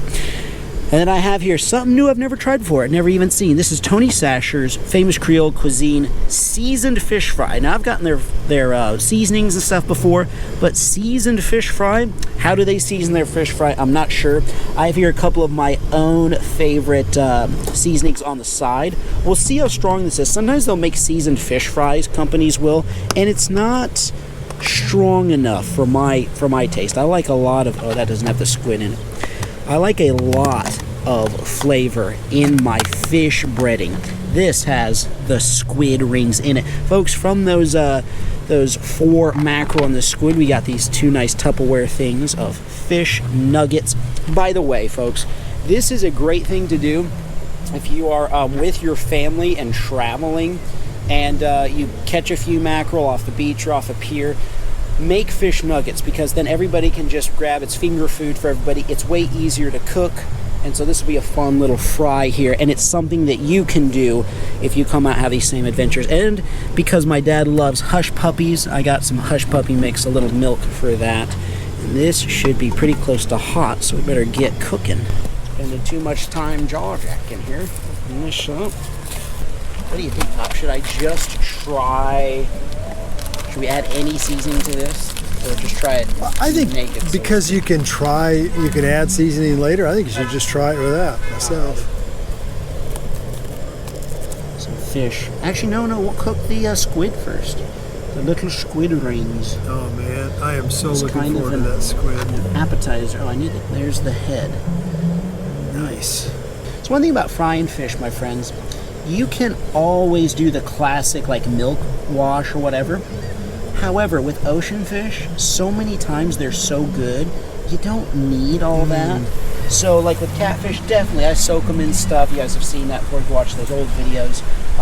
But with ocean fish, just put a little breading on them and they're delicious. So. And then we have Martha White Hush Puppy Mix. I asked my mom what was a good brand. She said Martha White was. So there we go. That's Martha Stewart's sister, isn't it? They have measurements on the back and all that, and you know, if you're a chef, you can do that kind of thing, or you can just eyeball it. That's the great thing about outdoor cooking. It's just, you know, add flour. Of course, the wind blows half of it away, but you just add flour or milk as needed till you get the right consistency. We need more hush puppies than that. We need more. Splash more milk. Chef. Yeah, I feel like a chef, you know, with this plastic deal here. I'm gonna cook hush puppies first. There we go, hush puppy going in cold. Another hush puppy going in cold, and another, and another. Nice. Now another. All right, 5 little hush puppies swimming around. Look at that, my friends. If I may say so, those are perfect. And you know what? At first I was a little like, oh, I didn't drop them in perfect circles, you know, like you get them at a restaurant. But I think that is just fine. It's kind of more crunchy surface area. When you drop them in ugly kind of a thing, instead of the perfect round. Look at that. You know, like usual traditional hush puppies. I think that actually is better. I'm glad that was a happy little accident. Look at those. Man. They smell wonderful. Man, I am so excited about those. Really. One of the best things swimming around in the ocean around here. We really got 2 of the best things. Squid and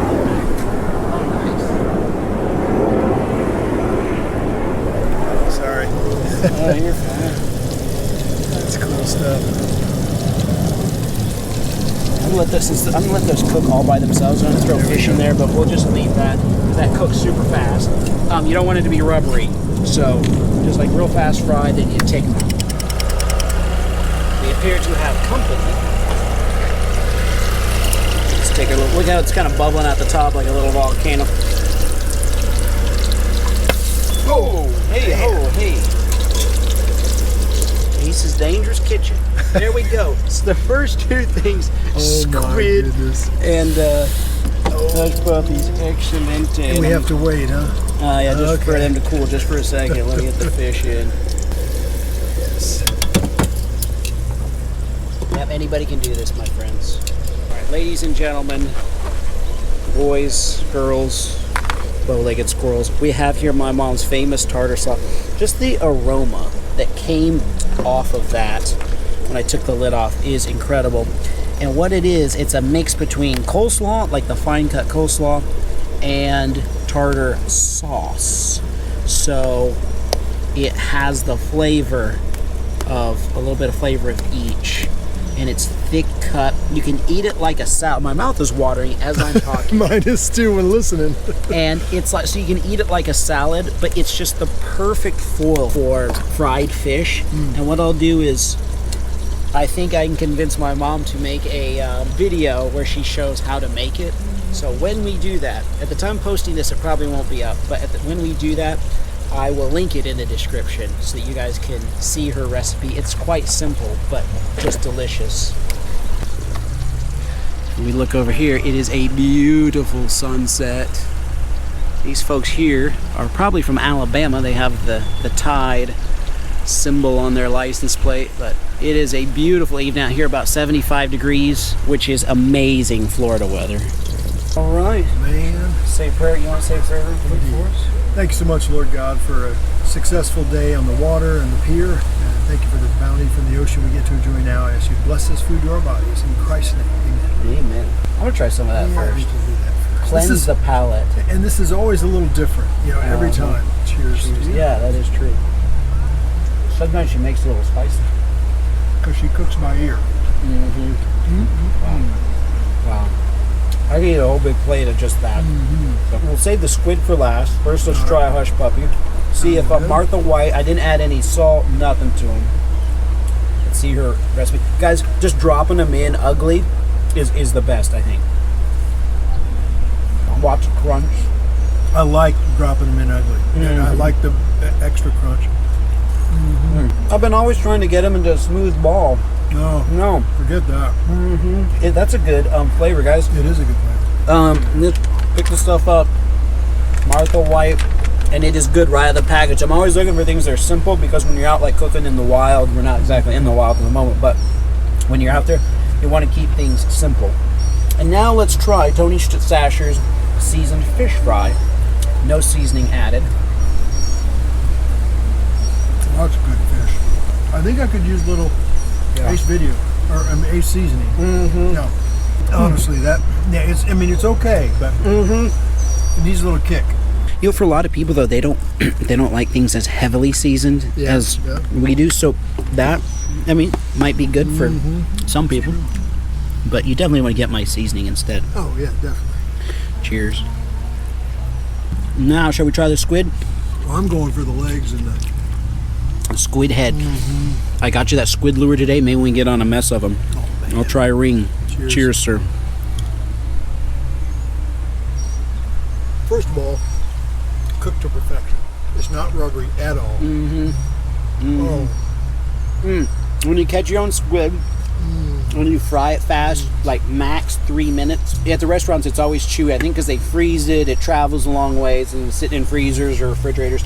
And when you catch it fresh Man. yourself, the texture, the taste, everything is just wow. Now, I just added some of your seasoning to the mix here. Okay. A little too much maybe on part of it, but cheers. Is my seasoning good on squid? That was the question. That's the test. I have to say, I did cook it to perfection. Like the texture, you just bite right through it. No, that's good. Oh, it is. My first cow seasoning good on squid. The only thing I don't like it on is steak. I personally don't like it on steak, but diggity dog, son. And we have a ton more to eat here.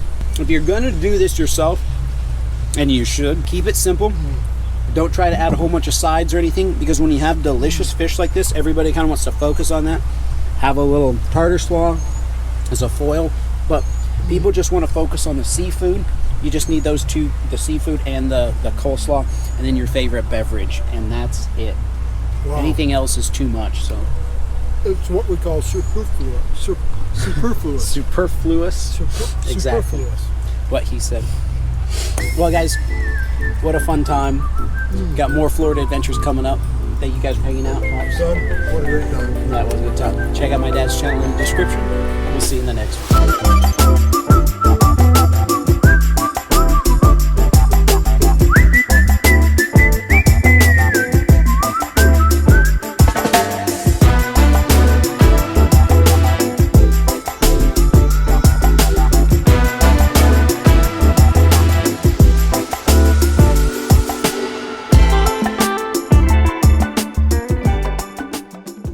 What is going on, guys? Welcome to Little Fishing Adventure. Out here today with me, Ancient. We have rented a boat for the first time, and we're getting ready to go out and fish in the Florida Keys.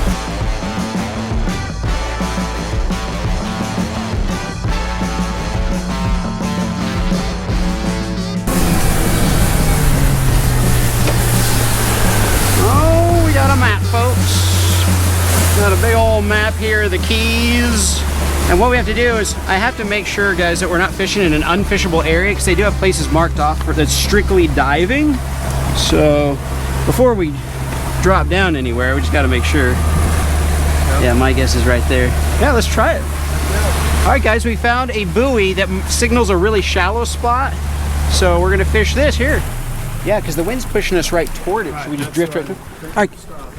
Guys, we have a buoy out here, and according to the map, look how blue the water is. That's so cool. But according to the map, this is not a diving area, so we're just gonna fish around here.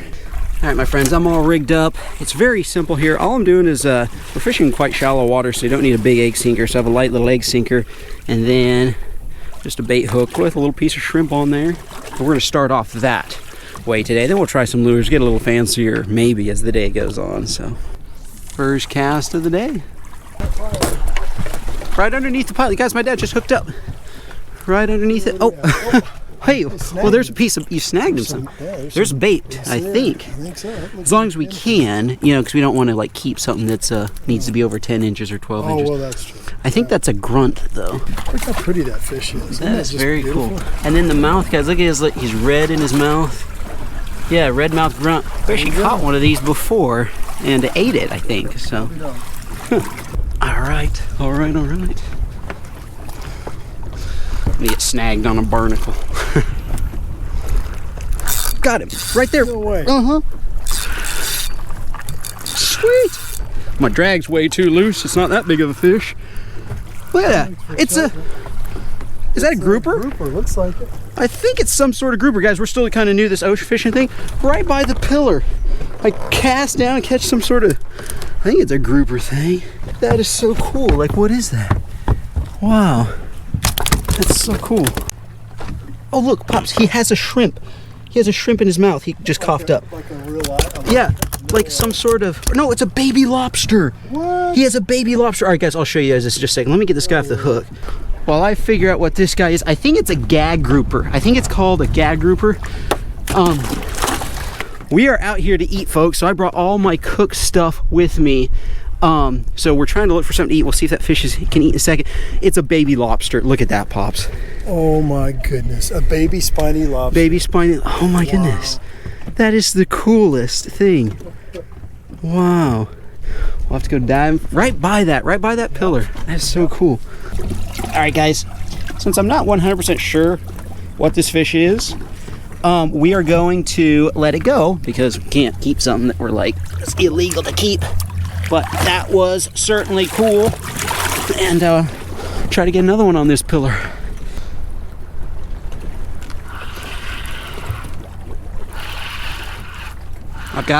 I might have something that's so tiny on, I didn't even know I had it on. I'm pretty sure I do, actually. What? It's a little silverfish. Oh, it's a bluefish. Nice. A bluefish, I think. All right, folks, just looked it up, and this is called a blue runner. I thought I recognized this because I've used these for bait before in Louisiana. Got a nice piece of bait there. Taking a chunk of squid, buried the hook. Let's see what happens. A little too close, probably.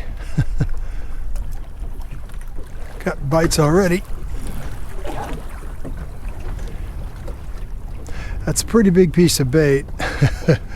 Let it take it a minute here. There we go. That's a fish. That's a fish. One of those grouper things again, huh? Yeah, speckled one. Yep. Wow. Let's see. I gotta sit down. Yeah, he's got his teeth. He's got everything going on there. Here's pliers for you. Thank you, sir. Ah. Well, it's a pretty fish, guys. Check it out there. But I think I'm gonna let him go. Pretty cool looking fish. There he goes. Fish on. Oh, nice. Yep. Yeah, this is a fish for sure. Ooh, what is that? I think it's called a porgy. Can we eat a porgy? Yes. I want to eat a porgy. Got so excited throwing stuff everywhere. Nice. A porgy. It's got little teeth like, not like sharp teeth, but like grinding teeth down, but like molars. That's cool. That's cool. All right, my friends, I have switched to a sabiki rig. It's been a long time, a couple years since I've used a sabiki rig. Probably last time was in Hawaii, but it's just like 6 little hooks with little feathers there. And just gonna pull this apart. There we go. As you guys can see, there's beautiful, bright, shiny little hooks. This is great for catching bait. Hopefully we'll catch some more blue runners or something. Off we go. And I'm just gonna swim it, slowly swimming along. Got him. Finally on the sabiki rig. Nice.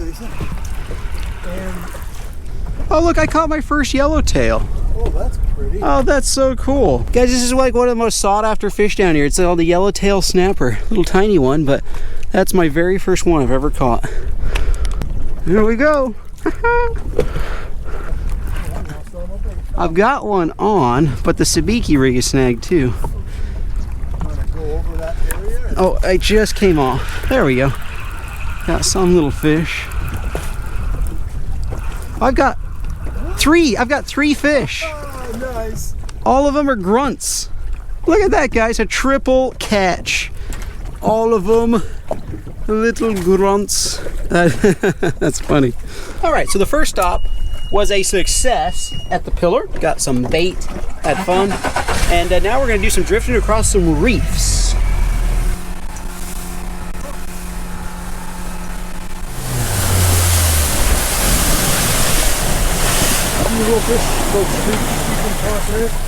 Wow, this is really cool. Look how gorgeous this is. All right, guys, here's what we're gonna do now is chum. Everybody in Florida chums. There it is. Hi guys, this is kind of cool. So there's this big block of chum. We have here this like mesh bag. Open this all up. You're supposed to take this big just block of like ground up fish and I don't know all what. Check that out. It's just, it smells divine. We're gonna drop that over the side. That's gonna slowly melt. There we go. And so that hangs over the side. Oh yeah, there's a ballyhoo. Wow, 2 of them. Sure, I see it. Cool. I'm gonna throw the little sabiki out there. Guys, I see ballyhoo for the first time. It's exactly what they do in Florida. They throw out a chum bag. Those little guys start coming around. I got a ballyhoo. Look at that! I got a ballyhoo. Guys, this is like the bait that everybody wants in Florida. I just caught my first one. And I saw on YouTube videos in the Florida Keys fishing. Wow, the waves are getting savage. Oh, there he goes. Don't go anywhere, little ballyhoo. There. I throw him on my hook right now. Sure. Red Look dot at this on like red dot on his bill there. Anyway, guys, this long skinny fish is the bait fish for Florida. Got him. Get him in quickly. Yes! Second ballyhoo. Get in the bucket, my friend.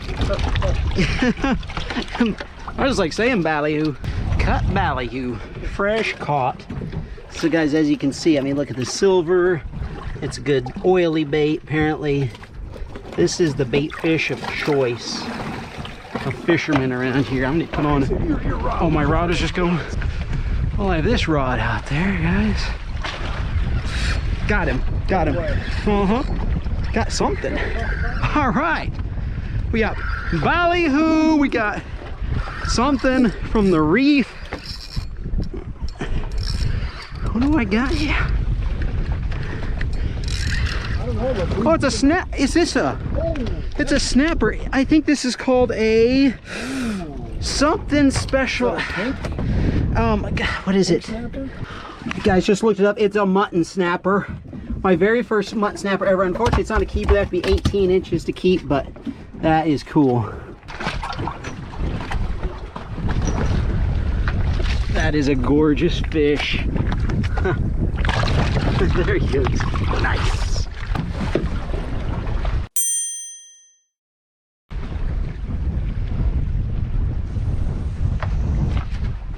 Now that we have ballyhoo, look at yours here. Oh, you got a piece out there. Oh, whoa, look at this. Whoa. Here. I turned away. I was gonna rig up my dad with something. Whoa, guys. Something good. Come on. He just absolutely hammered it.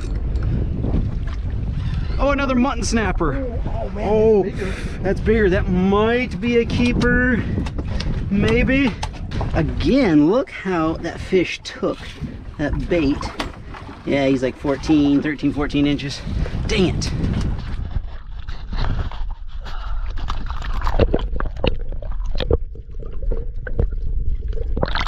Another ballyhoo chunk right there. We have about 1 million of them swimming around the boat now.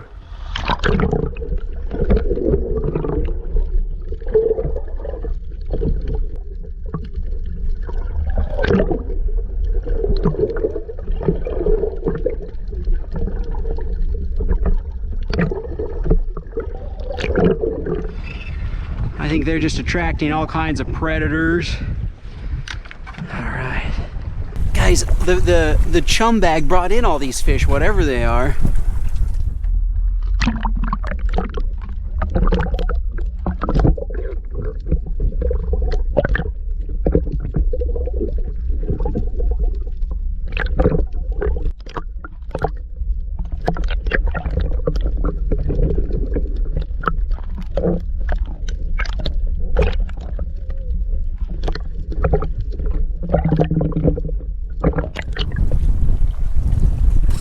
Got him. On the ballyhoo. What is?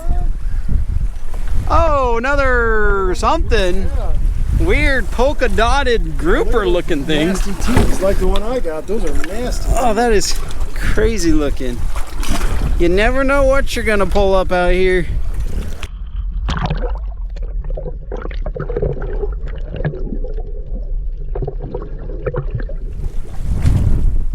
Hey, get out of my line, you big goof. He was in my line. He's looking around. What's up, man? You're a fierce looking fellow. You want something? You know, we're gonna throw out our squid. Let's see if he wants a piece of squid. You're not supposed to do this, I don't think. It's either gonna go to the birds or the fishes. Look at this. All right, my fine fellow. There we go. Piece of squid for you. You like it? Oh, he's gobbled it. It's gone. Hey, so do you have a little tiny hook?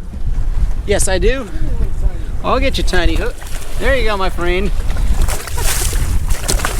That's a cool bird. So many cool things out here. Got him? Yeah, we'll see. Guys, my dad's hooked one of the fish. It's been schooling around the boat. Whoa, look at that. Good size fish, whatever. That is...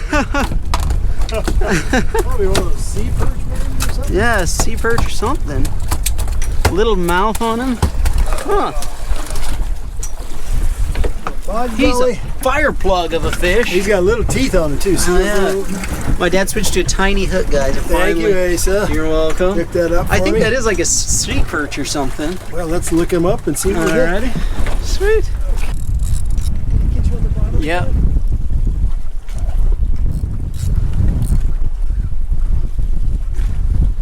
Swam right in a hole. Did that get him out? Oh, I got him out. Got him out of the snag. Let's see what we got. It doesn't feel very big. Ooh. It's a yellowtail. Whoa, look at the bird. Look at the bird. Whoa. Bro, you can't, that would be way too big. You're not gonna be able to get that down in there. Hey, hey, hey. Hey. Hey, you. Get away from my fish. Not big enough to keep anyway, is it? Yeah, I don't think so. I don't think it's keeper. All right, let's see if this yellowtail's big enough. Has to be 12 inches. Well, there you go. I think he's short. Well, I think it's just, if it's total length, he's there. He's there. He is there if it's total length. Uh-huh. So we'll put him in the bucket and you find out. Let me find out if it's total length. Yeah, total length for yellowtail Nice. snapper. All right, I got a keeper. job. Yes. My first keeper yellowtail ever. Woo. Well, Pops, it's getting rough out here. It's rough out here. And guys, boats are starting to head back to shore. We don't want to be the last ones out here because we're like 3 miles from shore and you see the winds picked up. So I think we're gonna head out. And you, causing trouble.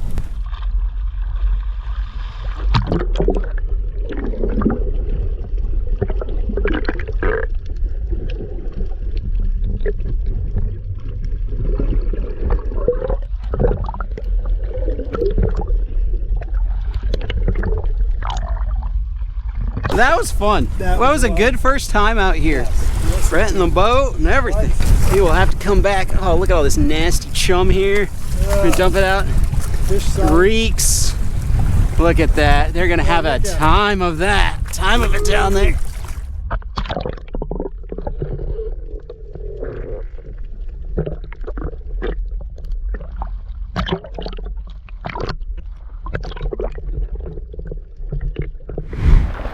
All right, my friends, it is the next day, coming down to the marina here. Rented the boat slip, and it is time now to cook up the catch of the day, which isn't big. So I have to say, as far as Florida standards go, there's nothing very big in here.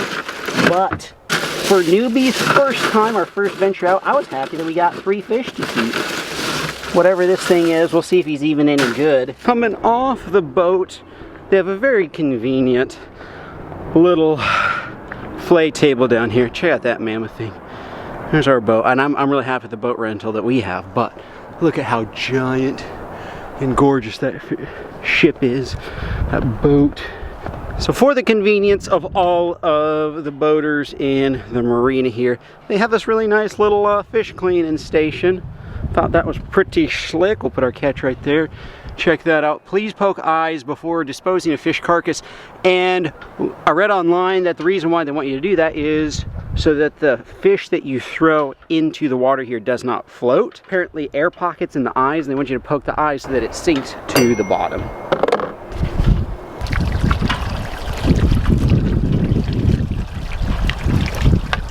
One of the things that is so fun about reef fishing is how you go out and you just never know what you're gonna catch.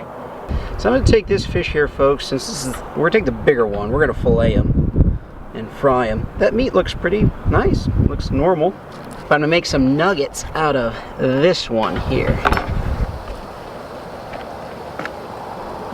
All right, my friends, now we will make sure and poke the eyeball. A bunch of clear liquid came out.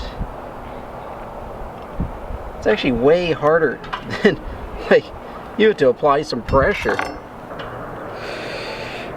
All right, does it work?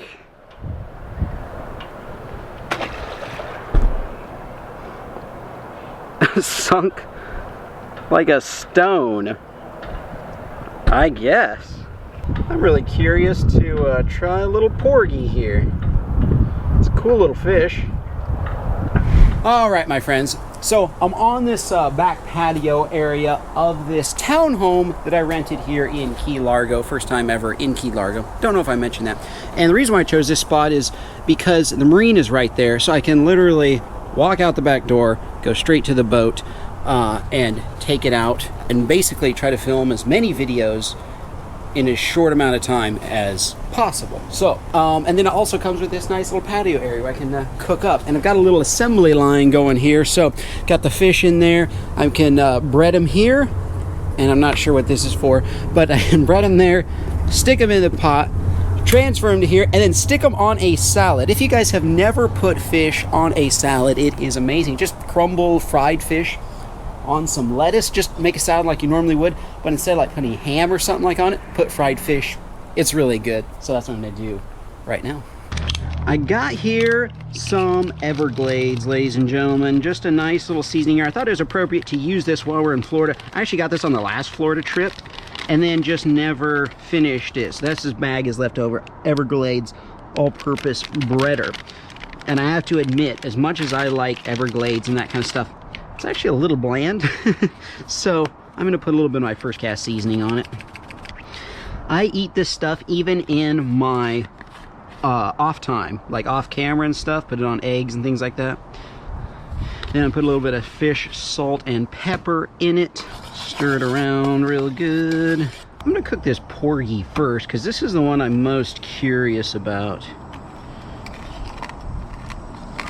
Set him there while the oil heats up a little more. You know, I'm gonna cook all the whole fish first. Whole yellowtail snapper. Here in Florida, I'm realized, just being here a few days, that you can pretty much get a whole yellowtail snapper at almost any restaurant around here, so that must be the thing to do. So that's why I kept this whole as well. Is the oil hot enough? I think it is. I could feel a heat wave, absolute heat wave come off of it when I took the lid off. Oh yeah. Oh yeah. Uh-oh. Porgy's having a hard time fitting in there. I'm excited to try porgy. I've heard and seen about porgy my whole life. Never eaten one that I can remember. So this will be cool. It's going to be very interesting trying that sea perch thing, because this might actually taste bad. They do, you know, one of the things I'm thinking about here though is that they did eat meat, like they ate that piece of cut bait. A lot of times it's the fish that are like filter feeders or just eat little bits of plankton. Those are the ones that don't taste good. Oh, golden brown and crispy porgy coming out hot. I'm glad I didn't fillet this guy, because look how big the head is. Like, I would have missed a lot. There. Look at that. That is beautifully cooked. A little bit more well done on that side, but that is still absolutely perfect. Excellent, excellent, excellent. All right, let's try the old, let's drop him in there, because I'm very, very curious about this fish.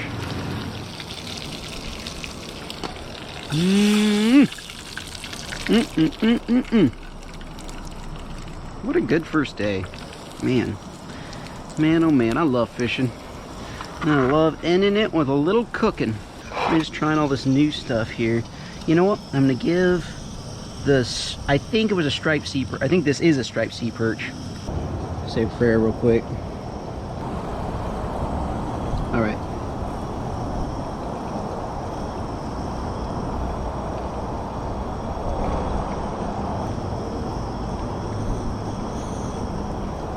Ain't nothing wrong with that. Wow. The next time a school of those comes around the boat again, I'm catching some of those. We're going to catch a whole bunch of those. Those are really tasty. Wow. Nothing wrong with those at all. We had like, I don't know, 75 or 100 around the boat. Just in time. You want to try that? Oh, that big old... Try this. The striped sea perch or whatever you call it, that school around our... Right. Give him a try. I was worried that it wouldn't taste good since they were so, like, I don't know, common or something like that. What do you think? Yeah. I mean, we could just drop our lines. Those. We could catch a whole bunch of, we catch 20, 30 of those. That is dang tasty. Wow. Yeah, you want to try the porgy? I've never eaten porgy before. Seen porgy, heard about porgy. Porgy are very common. Man, that's good fish. Mm-hmm.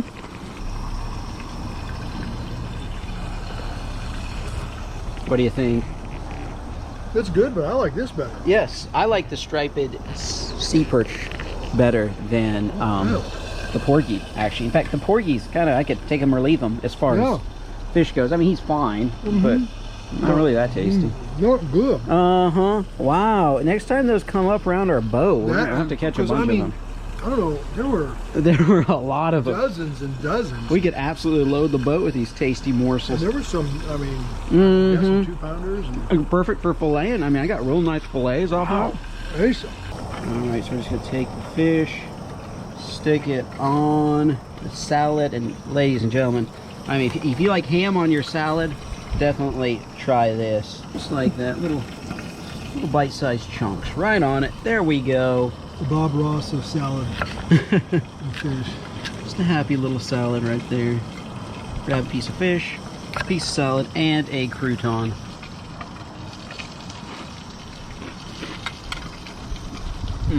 You have a little bit of freshness, and then the flavor of the fried.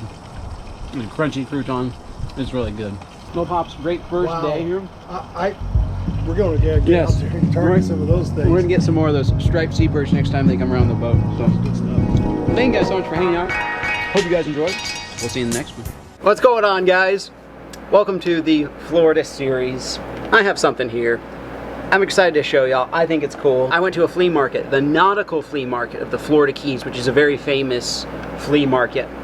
And I got an antique fishing rod and reel combo here for $10. $10 for this thing. This is a Penn Jig Master number 500, made in the USA, which is why it's still good. A little old. Little grindy, but still works just fine. Whoever owned this last time used it a lot. You can see how the wood handle is worn down there. The reel definitely has some use on it. You can see where somebody grabbed it right there a lot. In fact, you can kind of compare that versus that right there. Somebody has used this rod very well, but it is extremely sturdy. So it's funny because it only has 3 guides, and look, there's the $10 price tag. I wanted to leave that on there to show you guys. So it's kind of funny because it only has 3 guides and it's only 6 feet long. I remarked to the guy at the flea market how heavy it was, because at the time I actually had a new fishing rod in my hand, and then I bought this one, and so I could just feel the difference. And he said that's because this is from the time when fiberglass rods were solid fiberglass. This thing is fiberglass all the way through. All the rods they make nowadays are hollow inside to save money and to make them lightweight. This is one of the heavier fishing rods I've ever owned, and I'm excited to take it out and try to catch a big fish with it. Now I'm going to do one thing. I'm going to take the line off. You can see it's kind of old on there, and I just can't risk it using this old stuff, even though it's fully spooled. And I was at Bass Pro Shops and I bought a new spool of 25-pound mono here, because this stuff here feels like it's 25-pound. And it was so funny because I paid $14 for this at Bass Pro Shops. This spool of fine line literally costs more than the whole rod and reel setup. All right, the old line is off. Feels so wasteful to strip like a full spool of line. This is like, I don't know what, 200 yards or something off a reel, but UV light, it does eat into monofilament. I think it's so interesting to think about how many fish has this rod and reel combo landed throughout all the years. That would be really cool to know. And there we go, ladies and gentlemen. Brand new fishing line on this thing. This is the first time ever using an antique fishing rod for me. I'm really excited. I love this thing, actually. This is so cool. It's so heavy. Let's take this out now on the boat. Let's give it its first outing.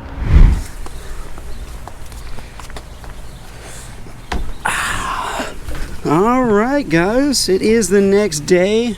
Out here today with me, Ancient. It's a beautiful morning. Looks like it might be a little windy out here. We are gonna head on out and give it a go. I'm a little doubtful, to be honest. You can see the wonderful American flag there, but it's flopping a little bit in the wind, and it looks a little windy out there. We'll see what the day holds. I have the big rod ready and rigged up right there, and of course we have all of our other fishing rods up here, so we'll see how the day goes. Just kind of make it up as we go. Of them. Oh, guys, we just started taking off, and there are tons of cuttlefish right here. All right, what I'm going to do is I'll back us up. Oh yeah, see, so they're hanging out in the shadow of that boat there. All right, I'll get this out of the way. All right, guys, my dad is going to try to get some cuttlefish or squid, depending on where you're from. In Hawaii, they call them cuttlefish. I'm not sure if they call them that here. Oh, did you see how fast they went under? Oh, I think I got one though. Oh no, they're underneath. I see them. Look at them, all four. They're like lined up. They're like in formation. Wait, can you use lures to catch them? I wonder. Sure.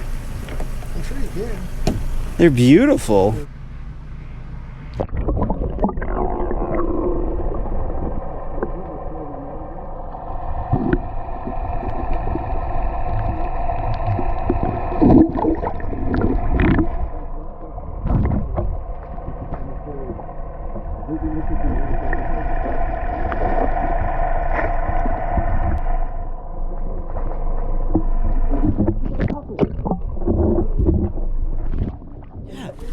Oh, you got a cup. Nice job, Pops.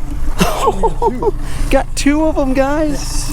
That is cool. That's the first time I've ever seen someone catch cuttlefish in a cast net. You need to fill up our live, yeah? Oh yeah, okay. All right, I'll fill up the live, guys. We have a little thing here. So cool. That is cool. Wow, guys, that's why you just got to get out and keep trying things, because like you never know what cool stuff is gonna happen. Look at that, some little. Oh, that is so cool.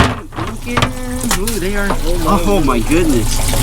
Ink and all. Look, he inked and then he turned the color of the ink. They can change color instantly. He turned black. Okay, now he's turning white again. Turned whitish. Oh, that's so cool. It's like there's only one. Look. Glad you noticed that. There you go, man. He inked all over. Oh man, what a mess.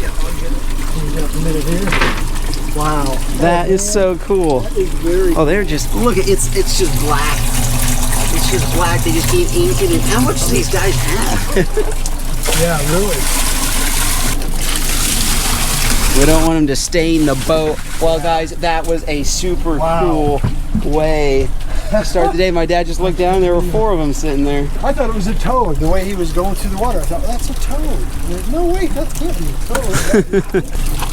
It's going to take a while to clean that water out. Look at that. Wow. That was fun. I wonder if you can eat those. I bet just like calamari. All right, if you don't come here, take the wheel. I am going to rig up. Guys, check this out. I got here some new trolling baits. Now, I am new to the Florida fishing scene, so I'm just trying stuff here. I've got these tuna buster squids, and I think this is a double rig. Let's look at this. I'm just in that experimental stage of things. Yeah, it is a double rig, I think. Yeah, there you go. You just drop them out there like that. I had to tip them with something. Should we use some of those cuttlefish, or I did buy bonita strips. I think you should use the bonita first. Yeah, we'll see we'll decide what to do with those cuttlefish later. All right, my friends, I have here a couple of bonita strips. This is just like belly of a bonita fish if you're new to fishing. All right, there we go, my friends. And then taking the antique fishing rod, I've got a swivel there. We're just gonna attach it like so. I hope all this is right. First time doing this. In fact, this is the first time ever buying like trolling baits like this. So, see how this does. All right, cool. First time using the old antique fishing rod. Let's see if we get anything there.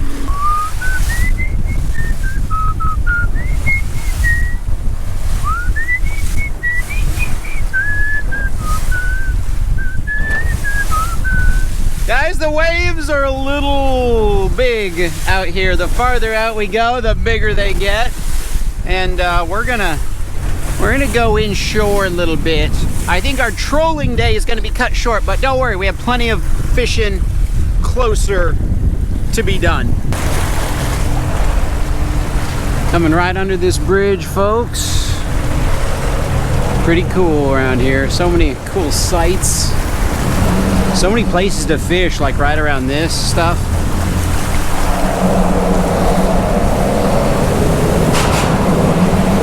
Watch my line here. You're right about here, should be good. Alright, so anchor is thrown down, and this is such a cool spot. Check out how they took an old railroad car and used it as a lawn decoration there. That's cool. Alright guys, we're just going to fish right in front of this retaining wall. We have here some old ballyhoo that we froze. We caught this ourselves, actually. So we're just going to use some cut bait back in here. And then I'm going to use some Tournament Master chum there. Little chum block, ground up fish, and other delights. This will get everything all stirred up, I think. Check out that juxtaposition. A giant yacht versus all these little mini boats. Now that is a yacht that you live on right there. That's a diesel engine. Diesel, yeah. That is super cool. I mean, that's one that you go down to Mexico. You leave the Keys, go to Mexico, go up to New York. Like, you absolutely travel in that thing. Oh, see that? Wow. Oh, I just had a bite too. Got him. Something, well, maybe it's, I thought it might be big.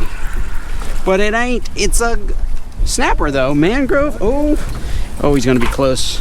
You have to be 10 inches to keep. Oh yeah, he keeps.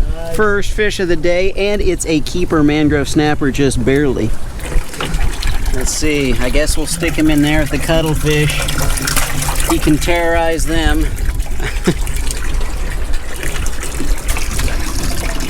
Yeah, the cuttlefish are disturbed. Whoa! Squirting ink again. Maybe we should stick the snapper in the cooler. Oh, what the? Did you? Oh my!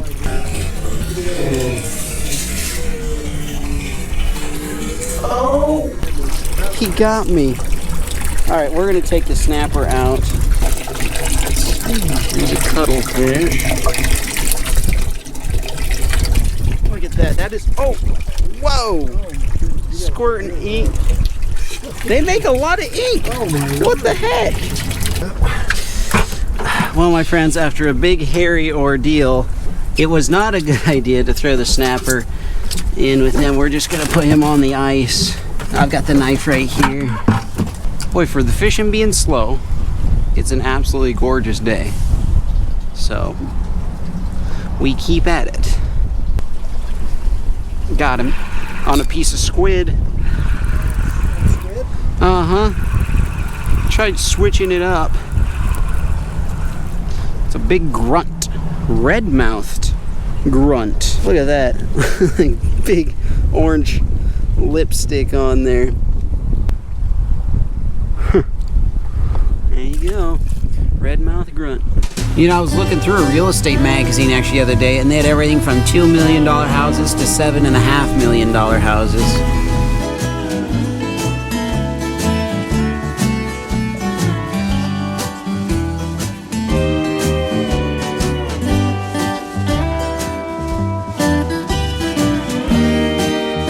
Pops, look at that little paradise. Guys, look at it. Oh my goodness, they have made an absolute paradise. That place, the pool with waterfalls and their own little beach and a hammock. You know, I see stuff like this, it makes me want to go home and start working. Work harder. Wow. Well, as cool as it was around all of the houses and stuff here, guys, we're going to move out of the neighborhood because we're just not catching much back here. And we're going to go out on the flats. We're actually in the Gulf of Mexico now, on this side of the Keys. And we're going to try to find a spot out here. Is this a spot where you should try? I see 3 boats up here. They look like locals' boats too, folks. This place is called Cow Pens. Not really sure why it's called Cow Pens. There are no cows and no pens as far as I can see. But, as they say, when in Florida, do as the Floridians do.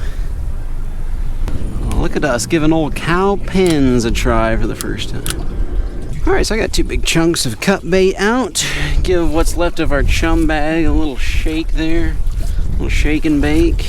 Oh, look at all the fish that came up to eat. You see that, Pops?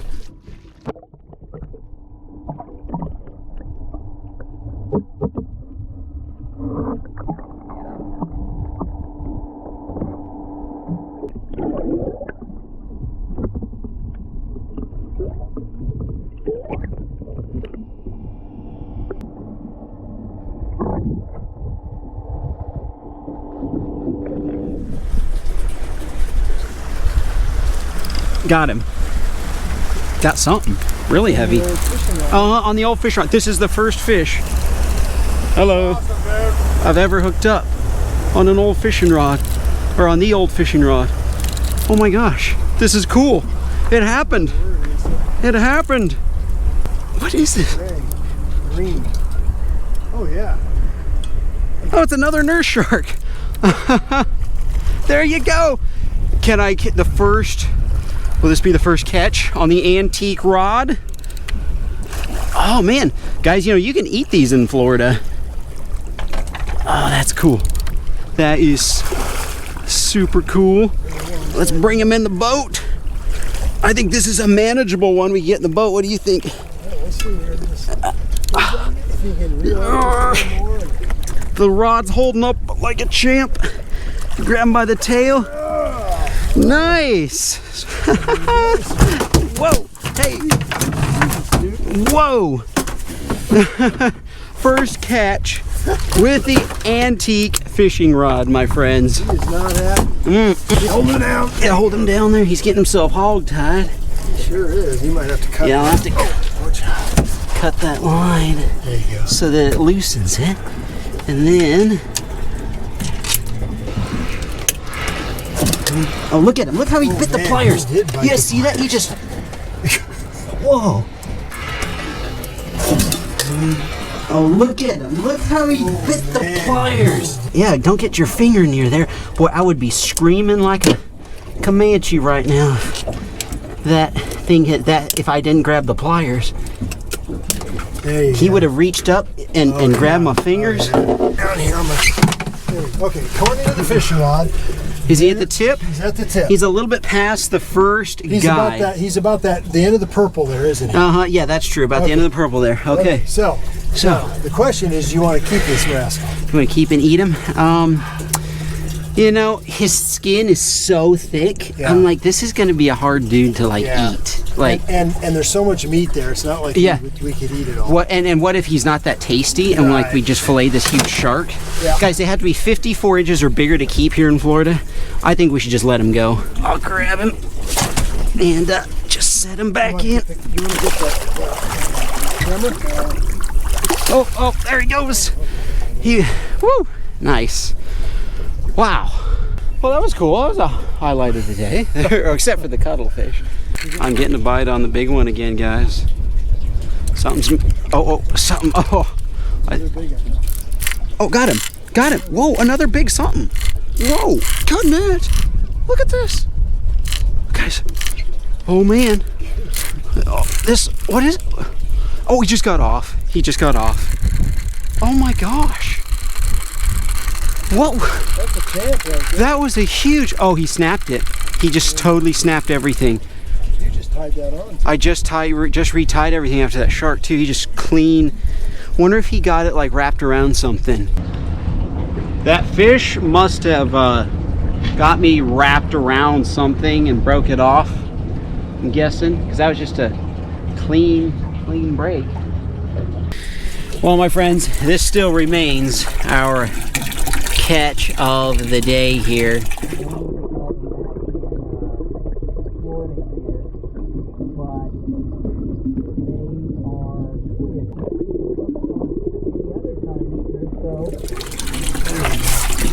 Look at that.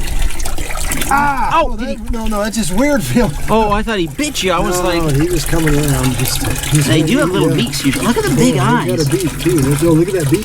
Oh, he does have a beak. Yeah, don't let him. Uh-oh. Yeah, well, that is really cool. Really cool. Guys, Look at that thing. We call them cuttlefish in Hawaii. I don't know if they call them that in Florida. They're basically just a squid. They're just kind of... Ow! Did He got me. Oh, shoot.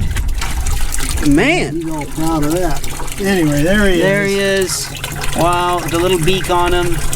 That is cool, the big eyes. Our first, hello.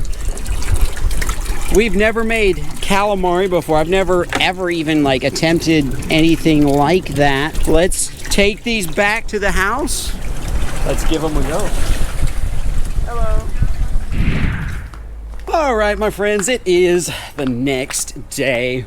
Looked up cuttlefish last night, and the reason I call them cuttlefish is because of the internal cuttle bone that's inside of them. So, something kind of random, interesting. And they're in the same category as like squid and octopus, and all those are in the same class. Altogether. So I kept them overnight in a little baggie here. Uh-oh. Oh. What? What the? Look at that. They got out. They cut a hole. What? They cut 2 little holes in the bag and got out. Of course they did. Look, looks like they were trying to cut out on the side. Oh, look, they cut holes all over in this thing. Yeah, they have little beaks. I just didn't think they would utilize their little beaks to cut a hole in mesh and escape. Well, good grief. Well, wasn't expecting that. I don't really know what else to say. I mean, somewhere out here in this canal, some cuttlefish are laughing at me. Cuttlefish have the last laugh, I guess. Well, they deserved it. So, thank you guys for hanging out. Hope you guys enjoyed. Probably the next video is we're going to try to go back out in the canal here and find us some cuttlefish.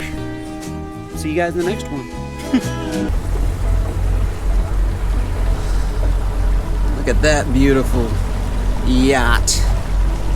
Wow. What is going on, my friends? Welcome back to another Florida episode out in a boat rental in South Florida. Check out his channel, link in the description.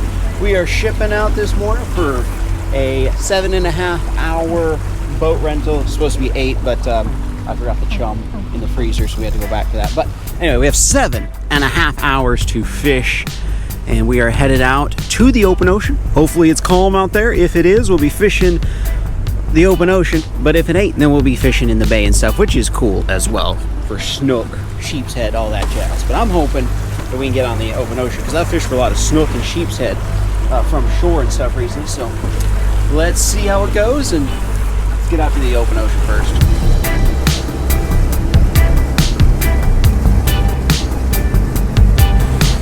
We're just following this guy with 900 horsepower.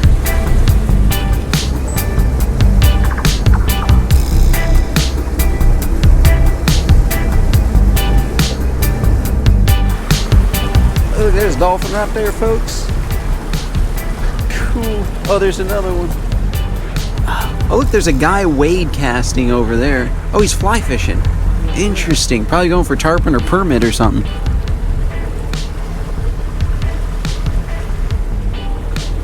So, you know, what we could do is go out to the artificial reef. We'll basically spend half our time out there and half the time inshore. How's that sound? Yeah, because all of these docks and the jetty, everything looks so good in here. Oh, the ocean looks fairly calm. Pretty calm. Let's ride.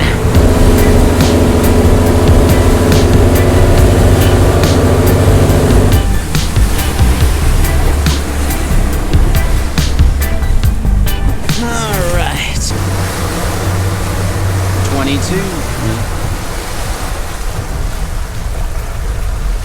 Sweet. All right, friends, Romans.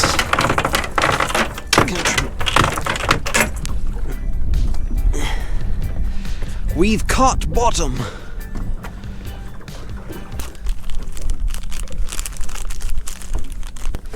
I say we kind of go light at first, especially since it was such a cold morning. The fish might be a wee bit sluggish, so. Down on this little black hair jig, guys, with a little bit of kind of coppery, flashy head on it and a few coppery strands. Yeah, just like that. We'll tip it with a little something. I'm going to the standard Carolina rig with a shrimp. Sweet. This boat rental, guys, is pretty cool because it has a workable live well here. And do you want a medium or a? That's kind of on the smaller side shrimp. First volunteer. First volunteer of the day. All right, hair jig tipped with a shrimp, and let's go like that. We're right over a little hump where we want to be, and so I don't have to cast it very far. Bounce it along the bottom. Oh, I'm getting a bite. Fish on. Nice. First fish of the day, guys. That didn't take long. Well, I listened to you. You said you got a bite on that side, so I switched sides. Oh, a catfish. Shoot. Guys, these are catfish that they stick you with their, I know the top fin for sure. I think, yeah, it's the side fins too. They can, it's poison actually. It's not just that they just poke you. Actually inject venom, not poison, venom. There's the first bird pops right there. And he's landed right here. That's a good sign of cormorant. Guys, cormorants are big time fishing birds. And in fact, they're very quick underwater. So the fact that he just landed right by our boat is a really good sign. How's the fishing, bro? You see something we don't? We got a school around us? Oh, the cormorant just dove down. He must have seen a school of fish. Oh, there he is. He just popped up again. Guys, the cormorant's fishing. That's really good when you got a bird fishing around where you're fishing. I got one. A little one. My first fish of the day, though, folks. One of these. Well, we both got the skunk out of the boat. What'd you get? Like one of those sand perch thing. I think that's what they are. Sand perch, right, guys? Sand perch. We've caught a lot of them since we've been in South Florida. Like, they're a beautiful little fish, but I just don't want to keep and eat something that small. Got him. Little fish. No. Another one of those. You know, I want some fresh cut bait. I'll take him from you.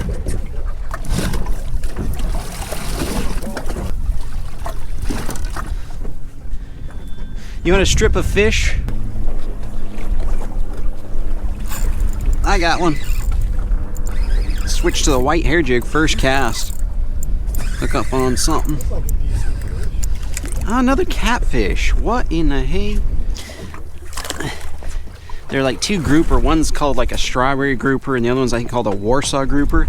They're smaller, and I think there's no season, no size limit on them. We could hook up on one of those.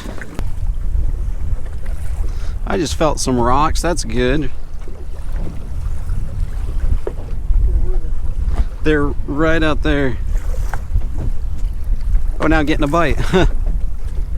Feel rocks, get bite. Got him. Yes, my friends, I felt some rocks. All right, let's see what this is. Oh, another catfish. Oh, it's a gaff top catfish. It's called a gaff top. It has a big old long top, there's 3 long fins. They're actually, yeah, you can't eat them. You know what? Let's let him go. If we get if he was bigger, I would say sure. But all right, folks, spot number 3. This is the spot. Okay, this is gonna be the juicy.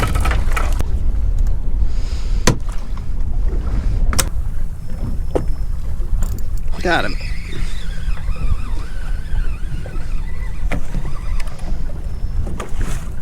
What on earth? I think this is called a batfish. That is wild. That is, guys, in the ocean, you never know what you're gonna pull up. Look at this crazy dude. I think we caught one of these in South Carolina one time. We didn't know what they were, and you guys, I think you guys told us they're batfish. It looks like it. No, no, no, no, no, no, no. That's the one. I don't know if he's venomous or not. Could you hand me the pliers? Looks like he's something venomous. In fact, look at those weird, creepy crawlies on the front. What are those? They're like extra appendages. Yeah, that's crazy. I'll bet he uses it to hold onto rocks in like current. There he goes. All right, well that was interesting. You feel a fish coming on, a big one? This is where we get the good keeper, guys. It's been fun catching these random things, but we're over a spot where we're kind of got some confidence. We see a lot of structure. We're feeling more structure than we have before. Got one. Another kind of smallish one again, though. Oh, speaking of grouper, look, that's a tiny, it's a tiny grouper, guys. That is beautiful. Wow. That is cool. That's what I'm talking. We were just talking about grouper, guys. I'll have to look up this one. It might be a hind grouper. I have a grouper chart I've been looking at, trying to memorize them. You lost your, oh. Well, my friends, this is a red grouper. Just looked it up through the list of groupers, and it's just a miniature version. So I'm gonna put an asterisk there because maybe it's not a red one, but I'm pretty sure after seeing all the pictures, and that is officially my first red grouper. So where there are little ones, there gotta be bigger ones. All right, guys, in addition to the shrimp, I got miniature blue crabs with their claws taken off. Which is good because yes, where yes. just pick them Easier up. hooking. Right like that? Right by the joint. Yep, you go through the joint and then out the top of the shell. Right by the Usually behind. Yep, yeah. All right. Yes, exactly. Pens. And you're good to go. All right, guys. Miniature crab. Come on, Pops. Get us a big red grouper. Sweet. This is fun. This is fun. Just see how all the fish today like this crawling on the bottom as opposed to bouncing it. I haven't gotten any bites working it fast, but when I just like crawl it, got him. Yes. All right. Now it's kind of coming up. Same spot where I caught the red grouper. This fish is coming to the surface. What on earth? What is this? What is that? Oh, it's a ladyfish. I thought it was a mackerel. Yeah, I thought so too. It's big ladyfish though. That is a big one. Boy, that's bait. That is pure bait right there. Yeah. That's like cut it up immediately. Yeah. And then eat what's left over. We could try eating some ladyfish, Pops.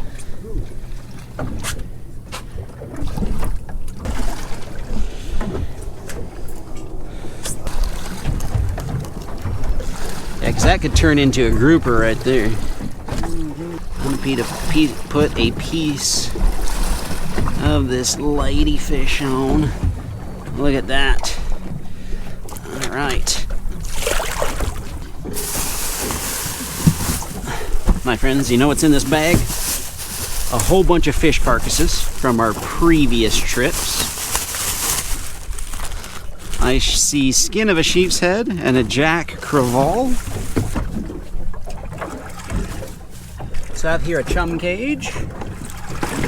Just got this, never used it before. I've actually never used any kind of chum cage. We've done the bags where you just like hang it over the side. But I want to get this stuff down there. Oh. Got it. Come on. Fish on. I'm getting the chum ready. This looks like a good one.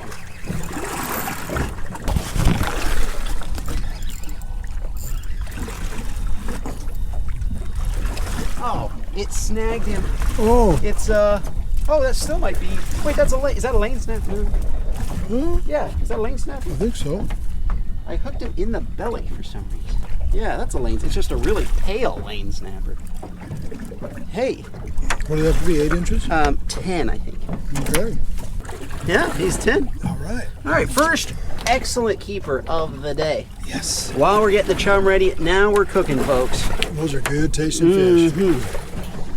Just a second, throw them in there for now. All right. Good job. Thank you. All right, and there we go. Loaded up. I see a mackerel head. All kinds of carcasses. Let's lower that down there. Guys, look at this. You see those streaks? So that line in the middle is our chum bag. It's about 12 feet below the boat. That's all the rope I had. And fish are coming up to it. There's another streak. Oh, look, there's a big something below us. Big pops. Oh, there's a big, guys, that is a creature or a group of fish right there. Either creature or group of fish. We got stuff behind us. It's about to get hot. I'm just afraid it's not. Got him. Oh, man. Yes.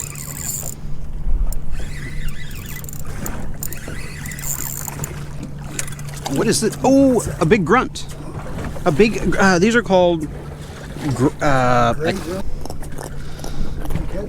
he's grunting up a storm. What do you think? Do we keep him or let him go?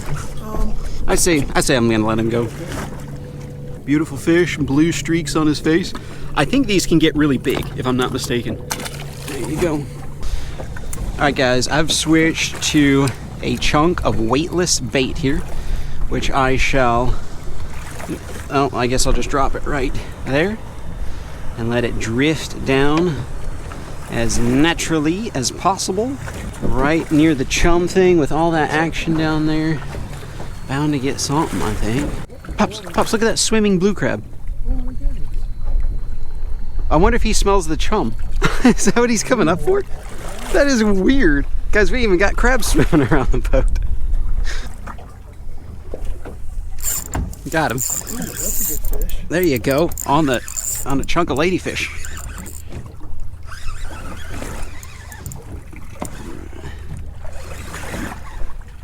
What do we got?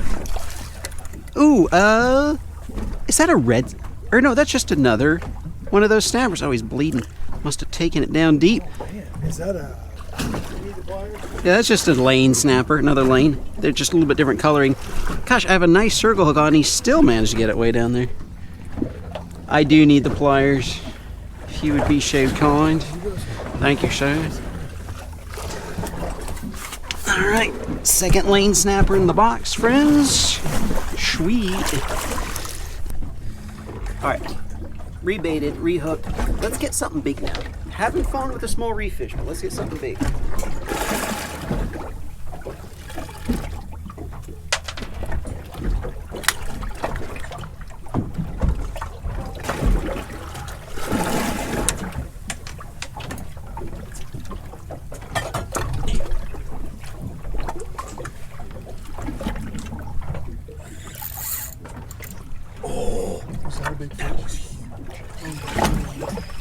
Right under the boat, or He what? snapped it. It was right under the boat. He bit it off, whatever it was. Did you see what? Yeah, I did. I thought it was a snag. That was a heavy, heavy fish, and it just bit through the line. So at this point, I decided, you know, I'm just going to put on a piece of cut bait. I'll throw it off the side of the boat, and while it's slowly sinking, I'll tie on a big rig. But then, while I was retying, this happened. Whoa, whoa, that's mine. Didn't even reach the bottom.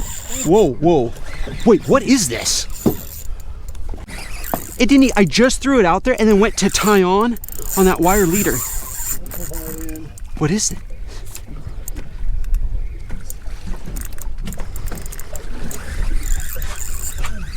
It's coming right. It's fighting super crazy. I'm glad you had that drag set. It's a jumping shark. Oh, it just came off. Oh, no. It's a jumping shark. It must have got it before it even hit the bottom. Oh, look, there, something's jumping. It's one of those spinner sharks. Yes. Pops, at the same time as face. Oh, look, it's something. Oh, that's a dolphin. The dolphins are feeding. Oh, look, there's another dolphin. Wait. What is going on? I just hooked up on a shark, and we got dolphins. Keep our lines out there. Guys, it was a jumping shark, a spinner shark, I think that's. Whoa. Wow, I was about to tie on something here. Alright. It's just as well, guys, because I don't think you can keep spinner sharks anyway. But hopefully this will get down to the bottom. We catch a big red grouper.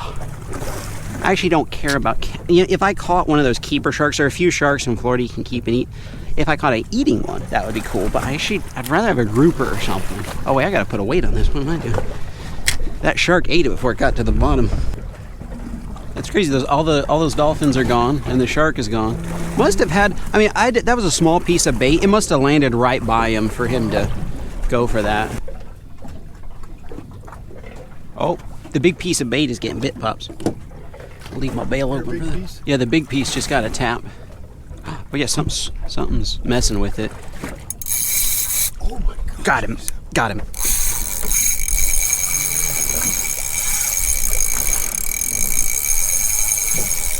Whoa.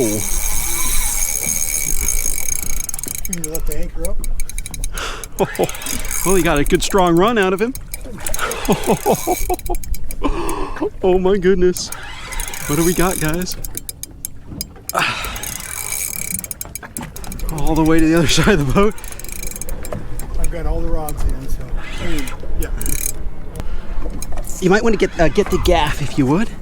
This might be our first gaffable fish. What on earth? It's a hammerhead shark. No way. It's a hammerhead shark, Pops. I can't gaff him. Guys, look at this. A small hammerhead shark. Look at it. gosh. Oh my goodness. This is cool. What? What? Do you want me to hold the rod and you pull him in? That is cool. Yeah, you can't gaff him. What we'll do Yeah, let me. is, it looks like it's on the outside of his mouth. We actually might be able to get it out. Do you want him in the boat to get a quick picture? He's smaller. I think we could get him in the boat. I don't want to try to lift him. I don't think I can. Yeah, You're let's small. tire him out just a minute. Sure. Oh my gosh. Wow. Wow. $38 Walmart rod putting in work. That's literally what this is. This is an Andy Walmart special.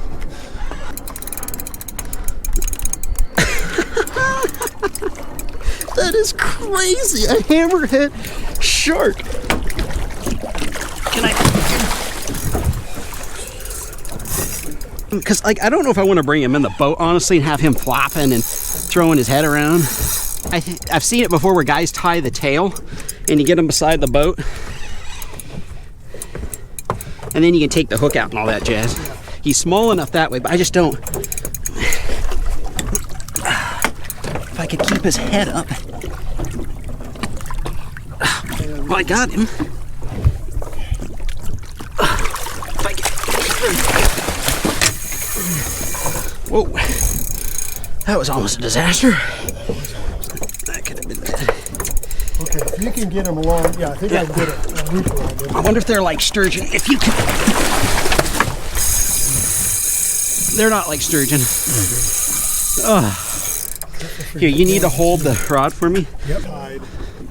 Got a loop tied in the rope. Ah, nice. Very nice, very nice. Yep, pull him up, haul him up. Let me see.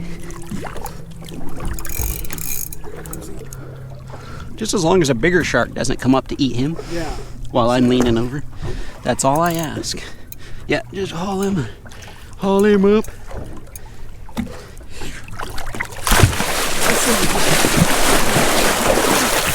Oh, shoot. I just got off. Did it tie around the tip? Looks like it may have tied around the tip. Oh, shoot. Well, there he goes. We got proof. I just would have liked to get him up and get a good look at him.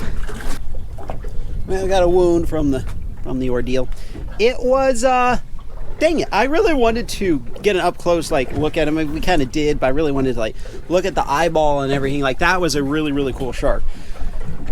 But we don't want sharks unless they're one of those keepers. So we're gonna keep trying for grouper. Well, that was neato, folks. Neato. I was using a non-steel leader, non-steel hook, so it will rust out of him. He'll be good to go in a little while. All right, let's try this one more time. One more time. I'm gonna cast, my dad was getting snagged on some rocks off this way too. I haven't really fished this side, so let's throw it out this way. Maybe down, it's like right around here. He said there's some rocks, so come on, grouper. This is a heavy enough setup. I've got a twin power on here. And 8,000. You got him?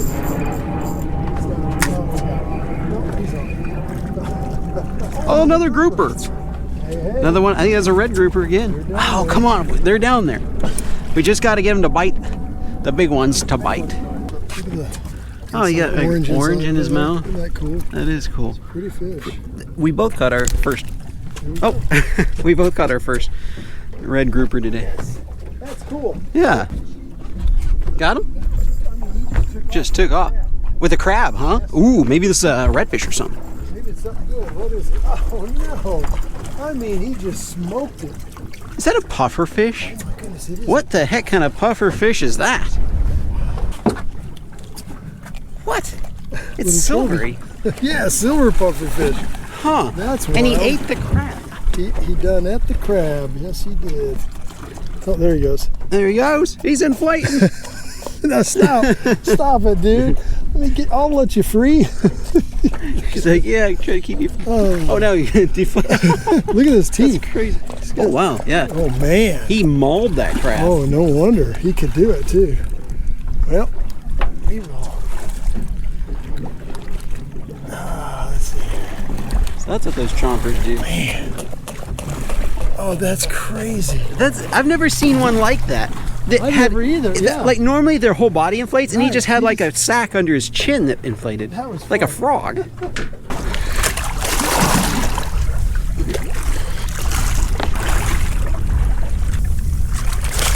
There we go. And that can get torn apart. That was fun, my friends. And I think this worked it. And we had all kinds of fish. I'm not going to even show all the little ones we caught. That was cool. Well, my friends, that was a great time. But unfortunately, we got to return the boat rental. I could fish out here another 8-10 hours more, but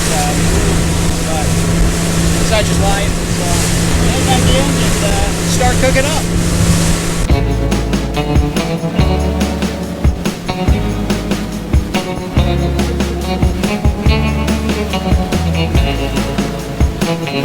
Just taking your dogs out for a day on the ocean.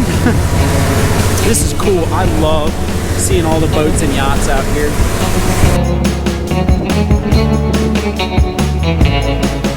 Everybody's heading in for the day.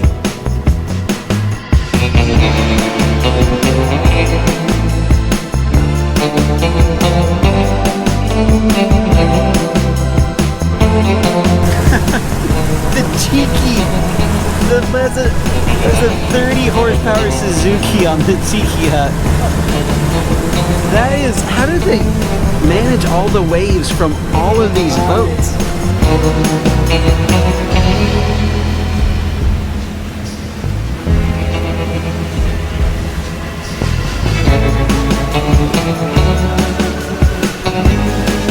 That little skiff, that guy's kind of a crazy brave right there. That's nuts.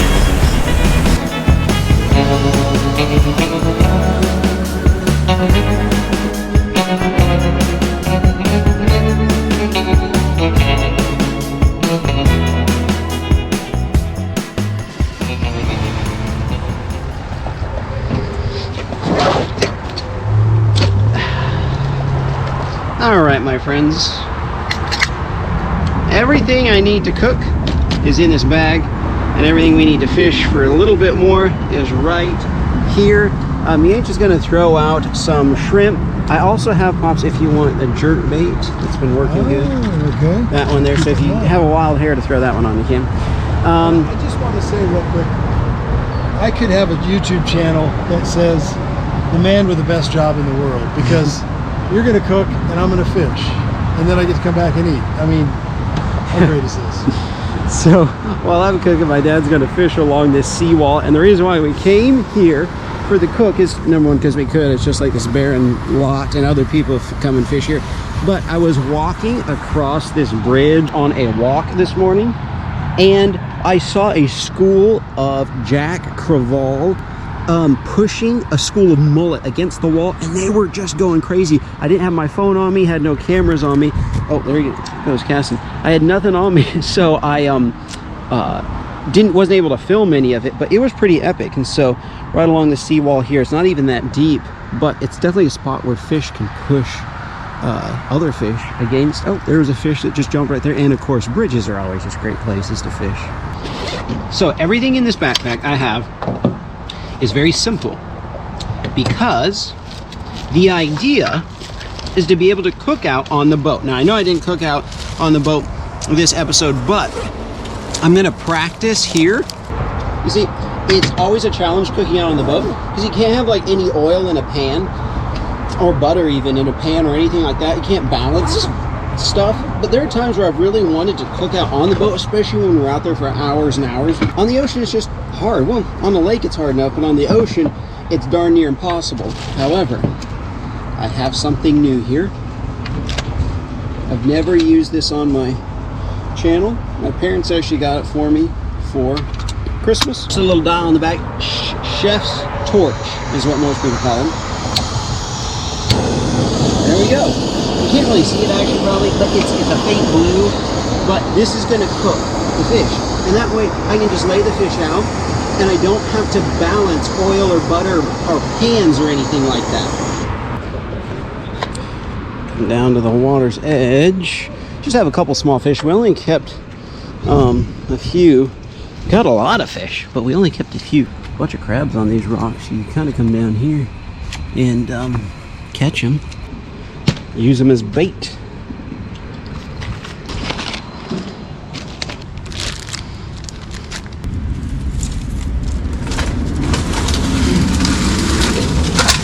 Some trash under here.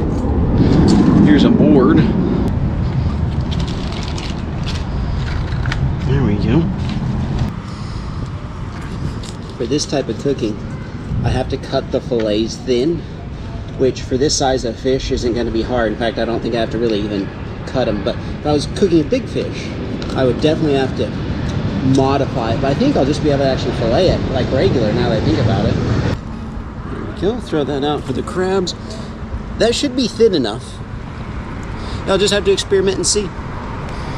That's what you gotta do, is you just gotta go for things sometimes. A snapper, there's like a school of snapper down here, already grabbed it. Those pieces I threw in. Oh, there were a bunch of snapper. Wow.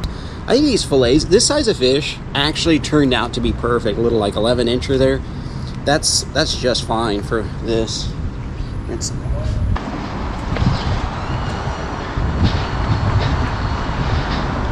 great. This is an unfortunate time to have a rainstorm hit. Ah, dang it.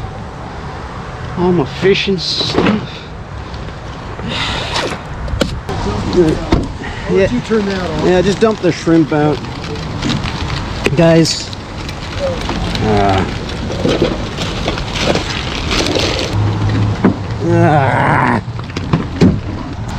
Well, guys, did not see this coming. This is frustrating. Florida weather changes so fast.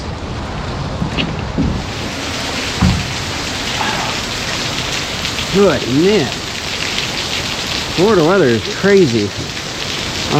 What we're gonna do, my friends, we do have this carport here. We are gonna park under the carport and we'll cook up on the back of the truck. My dad just can't fish, which is unfortunate, but anyway, we'll cook it up.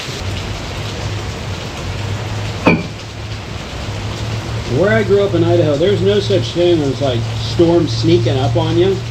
It was like big sky country. And like you'd always see the storm building. There was no such thing as like you're going along, all of a sudden, bam, it hits you.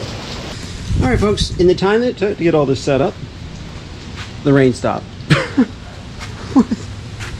All right, well, there it is. So here's what we're gonna do. In fact, Pops. All right, since this little cup wants to keep blowing away, one of the things we're gonna dip the fish in is this poke sauce. Yeah, see that? And so I'm going to, I just got this, never tried this before. Oh, in fact, never tried it before, so has a seal on. Like, I'm guessing, it has soy, it's basically soy sauce with a few spices in it. So there we go. Got that filled up so it doesn't blow Like sesame seeds too, maybe? Uh-huh. It has soy sauce, of course, that's the main thing.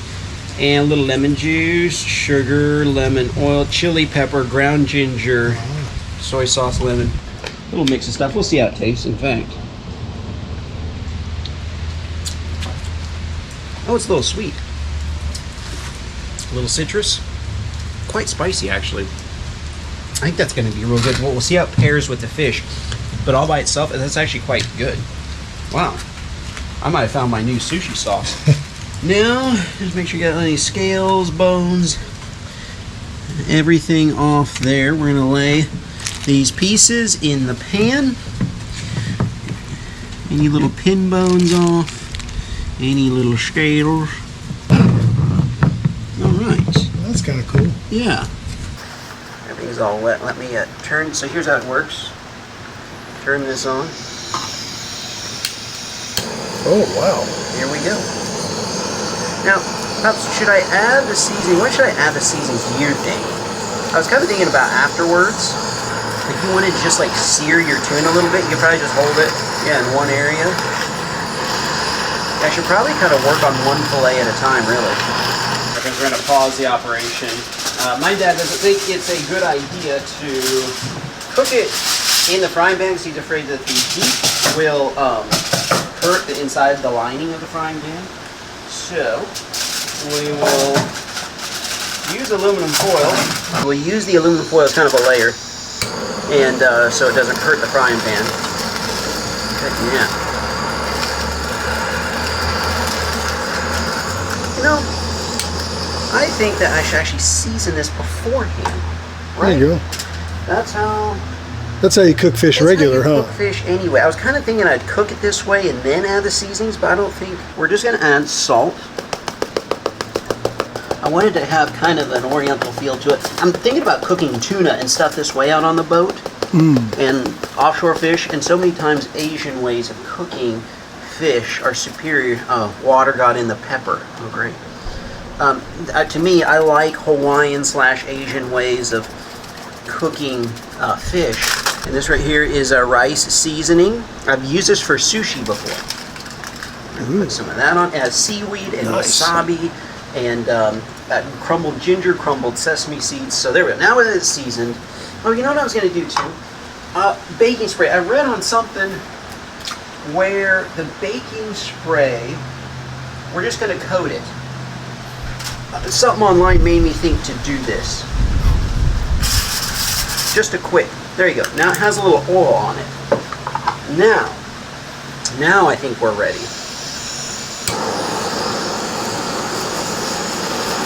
I think I'm going to try to focus more on I turned it up. Okay, so this has quite the settings. You can turn it up a lot. Wow. That thing is flaming. Filet mignon. Wow. Cooked it. Look, flipping it over. It almost cooked it all the way through. We cooked a little bit on that side, but not much. I'll just add a bit of flame to this side. That heating gun is really quite amazing. It is amazing. It really is. I mean, that stuff can straight up. That thing cooks. I'm gonna just spray a little. This is just canola oil and add. I think with this was rice seasoning. We should have added it last because it kind of got burned. But that's why you experiment first. 2 small fish. It should taste decent. I mean, it doesn't look that bad at all. Let's plate it up here. I mean, that looks good. I agree. Yeah, I mean, that looks good. We'll see how it tastes. Oh, I'm excited to try this poke. I'm going to dip mine in the poke sauce. smells good. Cheers to you. Cheers. I should have tried it without the poke sauce first. That's good. It is I good, like actually. it. The That's- fish is real flaky. I like that. And yeah, it has like this, I mean, of course, a fire roasted flavor to it. I'm trying it now without anything. Yeah, without the sauce. It's a good fish. I mean, It's that's- good without the sauce. Yeah, I would. Yeah, I mean that. I'd highly recommend that. Seriously. Wow, that actually turned out really nicely. And putting that little blacken. Yes. Wow, guys, that's actually a winner right there. I mean, 100%. A little bit of do we put it on a stone? Do we put it on some kind of a baking pan? Or I need like a small square metal plate if they make such a thing, with like a little lipped up side so you can like lay the fillets in it. Not a bowl, but not a flat plate, because out on the boat, lay the fillets in it and then cook them. There you go. Yeah, metal or stone, something like that. I bet we could look online and somebody'd have a suggestion. I think so. Oh man, and I like that poke sauce. It's sweet. Yes. Kind of fun. It was a struggle to cook, but when we finally got here, the rain is completely stopped. In fact, the sun's coming out momentarily anyway, but we managed to make it happen. Well, that's the problem with the weather. Everybody complains, but no one does a thing about it. That's actually really good. Guys, fire roasting with this thing. You actually, you buy the butane separate. I bought this at the local Walmart, and my parents gave me this device here for Christmas because I thought it'd be cool to have that just kind of cook on the boat. And I think it's going to be a success in the future. Cool. I'm glad we did it though on dry land at first. And it was a good dry run because of the problems, and that's we got to work through all that. So we're ready for real. Well, my friends, that turned out amazing. If you like food videos, check out my dad's channel. Link in the description. Thank you guys for watching. I'll see you in the next one.